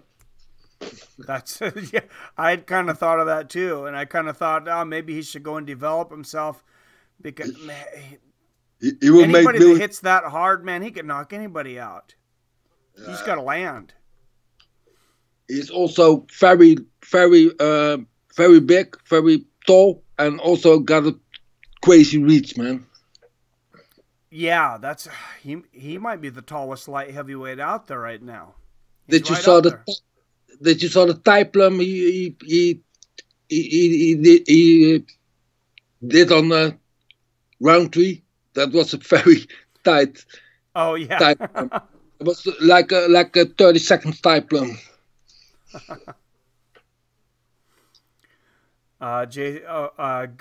Good night, everyone. I'm off to bed. Have a good night, True Seeker. Congratulations on winning the MMA trivia. Have a Merry Christmas, sir. I still have nightmares from Blades versus Overeem, says Jason. I love the green boxing design. I think it's the WBO. Somebody was mentioning, and I ignored it, but I want to address it real quick, that Shannon Briggs might be coming back in boxing. That guy's got to be like 50-some years old. Was that you, JT? I said, I think prime Nigel Benn was fierce. He said once, I love nightmares and look forward to them.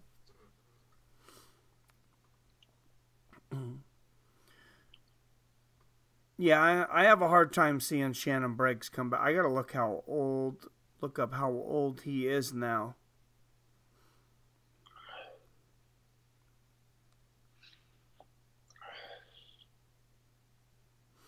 He's born in 71, so he's 7 years older than I am. So he's 47. 71 is a good year, man. I can tell you.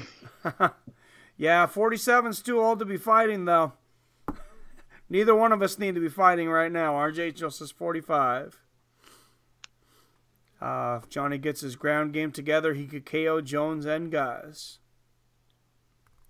I hear Overeem's face still didn't look right. Boxing belt designs are pretty nice, and yeah, it was me. That's what I thought.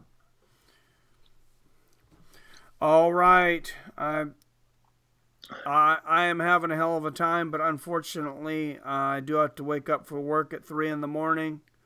So I think I'm close to wrapping this thing up. You got anything to say, Dutch guy, before we go? Yeah, I want to thank the viewers who are been in there in this Christmas Eve, and I wish you all. Do you do two Christmas days in the US also? We have Christmas Eve, which was yesterday, and then today Christmas Day. And not we have two tomorrow Christmas Day too. Oh damn! You guys get double everything, double pay. Double... Yeah. Oh, that's why you're getting double pay. We got also tomorrow, also Christmas Day, and I want to thank all the viewers for viewing and be with us, and like to see you all on the UFC 229. Mike's gonna tell you how late it's gonna start. Oh, 232. See, I got you saying 229 now. 229. You can blame me on that. All right, UFC 232. We'll be starting no later than 5. If we're going any earlier, I'll update you on that. But let's go live at 5. It's easy for everybody to remember. 5 p.m. Pacific, 8 p.m. Eastern. We'll have MMA trivia and, of course, one of the best night of fights, I think, of the entire year. And we're going to have the Dutch guy here, so it'll be a fun night. That will be a fun night, and looking forward to that one. Very good card, and yeah, I think we're going to see some killer fights, man. All right, we'll get those the betting predictions up later between me, combination between me and Dutch guy. I don't know. I'm picking 2 underdogs. We'll see how I do. But as always, I love you. I respect you, and I'll see your fine asses soon.